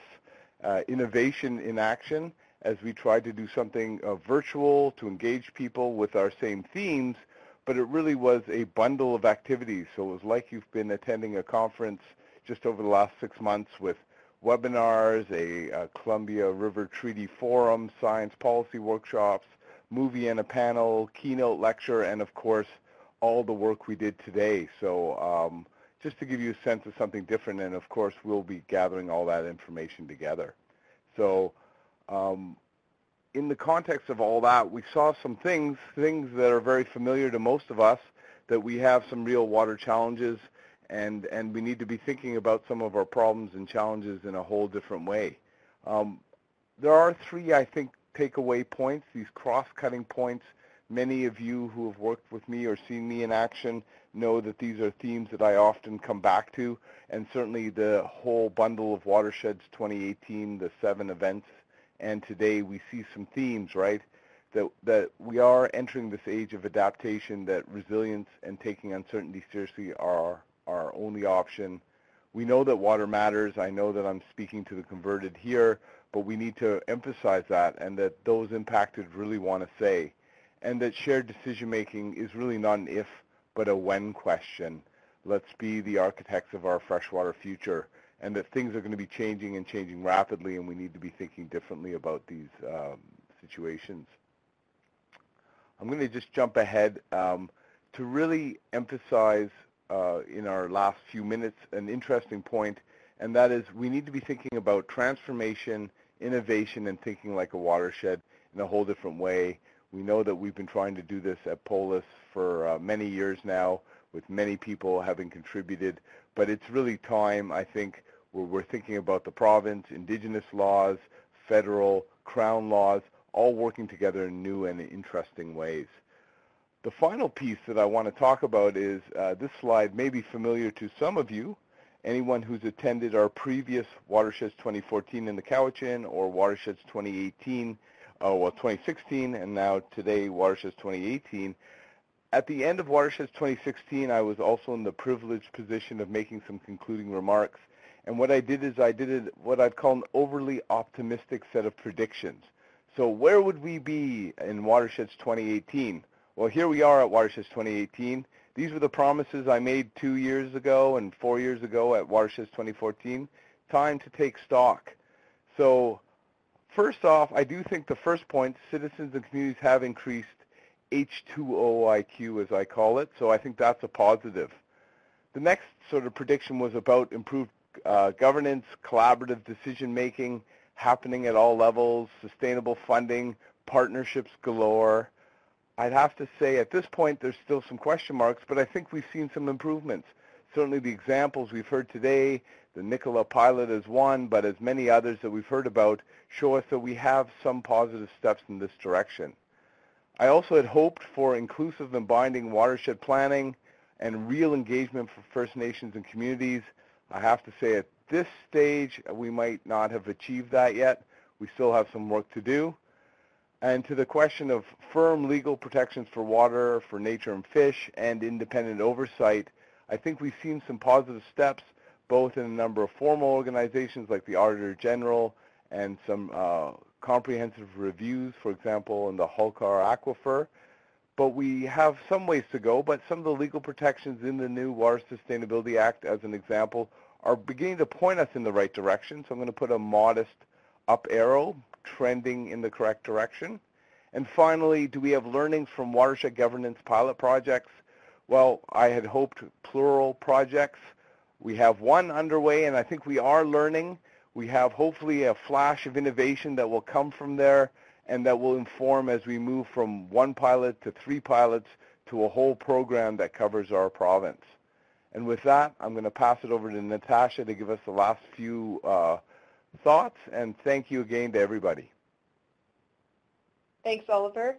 And likewise, thank you so much, everyone, for joining us today and for the great presentations. I'm only going to speak for a couple of minutes, and thank you for sticking with us till the end. Much appreciated. So no doubt, I think all of us, after today's panels, we're all feeling inspired and even more informed than we were before these discussions. I also suspect that some of the people listening still don't necessarily know if or how they see themselves in some of these big ideas and the broader freshwater movement, or how they can really move forward in the initiatives that they're already part of. So I'd like to offer, just by way of synthesis, some thinking on how local groups and water champions can move forward, what the journey to strengthening decision-making and collaboration for water and watersheds involves, and what some of the key elements and ingredients might be, kind of if we step back a little bit. And of course, our premise is that collaboration is necessary because of the upstream and downstream nature of watersheds, but we recognize that collaboration is not easy, not always even desirable in all cases. And of course, we even do ask ourselves, well, what if we didn't collaborate? What if we just did better within our own existing jurisdictions and had more capacity? Would that be good enough? And I think, as Tom said, you know, and Deb said, when we're in situations of water scarcity, that collaboration really doesn't become a choice, but you know, we have to figure out how to do this together. And the ultimate kind of vision that we strive for and that we think about of watershed governance, and what we hear from many communities, both Indigenous and non-Indigenous, is this place of shared authority and decision-making where governments recognize and respect each other's inherent jurisdiction, rights, and laws, and different legal orders and traditions are harmonized to produce the best possible decisions for shared resources. All parties having the capacity to fully and equally participate, and as Oliver and some of the other speakers talked about, a range of innovative legal tools being utilized to formalize the governance arrangement. And certainly we heard elements of this kind of an approach in the Cowichan and Nicola, and in a different way we heard about how Gitnyao is really communicating to government and industry what the go, no-go zones are and what the rules of play are. But in our experience, and we heard a little bit about this today, we see that there's this progression to having influence in watershed decisions. It takes time to build credibility and trust with community and with those you're trying to influence. It takes time to build trust and working relationships as well with the collaborators themselves. And we heard about how collaborative projects led by water champions, you know, as Deb said, we often start with needing more science, so projects can be a good place to start that relationship building. And to work together in an ongoing way, there's a need to be able to agree on what the problem is, where this is trying to go, what the priorities are. And because we know that problems can be defined in many different ways, this kind of priority setting aspect is another real key test with lots of back and forth around if and how people can work together. When these kind of steps have started to solidify, groups can take a really big step forward when they start to demonstrate commitment to use the resources and authority they already have within their own jurisdiction towards the shared goals. So for example, we didn't hear from a local government perspective today, but local government can use their jurisdiction on green bylaws, for example. With momentum being built, watershed planning is another key ingredient, as we heard about in the Cowichan, and a plan can start to outline how a complementary bundle of policy instruments and legal tools can be taken together and enforced by different agencies and authorities to achieve real improvements in watershed outcomes. And with these achievements, local groups can really become drivers, put the pressure on, and start to advocate for the rules and government's involvement that they require. And again, we know this isn't a stepwise approach. Many other activities happen in parallel and are ongoing. Some of the key pieces including elder and youth involvement, technical resources, as well as things like funding and networking communications, and constantly maintaining those critical partnerships. So this has been a very quick overview, hopefully a bit of a summary of what we've heard on how not only to get started, but to kind of build momentum and move forward. We know that it's not if, but a question of when we really move towards these new water governance approaches. We know our current system simply is not designed to deal with the complexities and was not designed to enable the types of partnerships and sharing of authority that we've been talking about today. We heard from numerous places that we're going to continue to watch and learn from, and of course there's many other examples in addition to those that we heard about today. I'll give you this mantra, one of our favorites at Polis. We're shifting from managing watersheds to managing people's behavior in watersheds. And as Deb said today, we learned a little bit more about how we'll be looking to Indigenous law and Indigenous leadership to help us understand these really complex and integrated relationships. And finally, we need to take our cues from watersheds and nature about how we really are in this together, and we need to keep cheering each other on. And I love these events for the opportunity to do that. So with that, I'll bring this event to a close. I'd like to recognize and thank again our event partners for helping make this a success, and our event sponsors for recognizing the importance of meetings like this and supporting us to make it happen. We will be circulating a follow-up survey as well as proceedings, and we have recorded this session so you can share it with your colleagues who might have missed it, or you can even rewatch it if you are so inclined. So thank you very much again to everyone.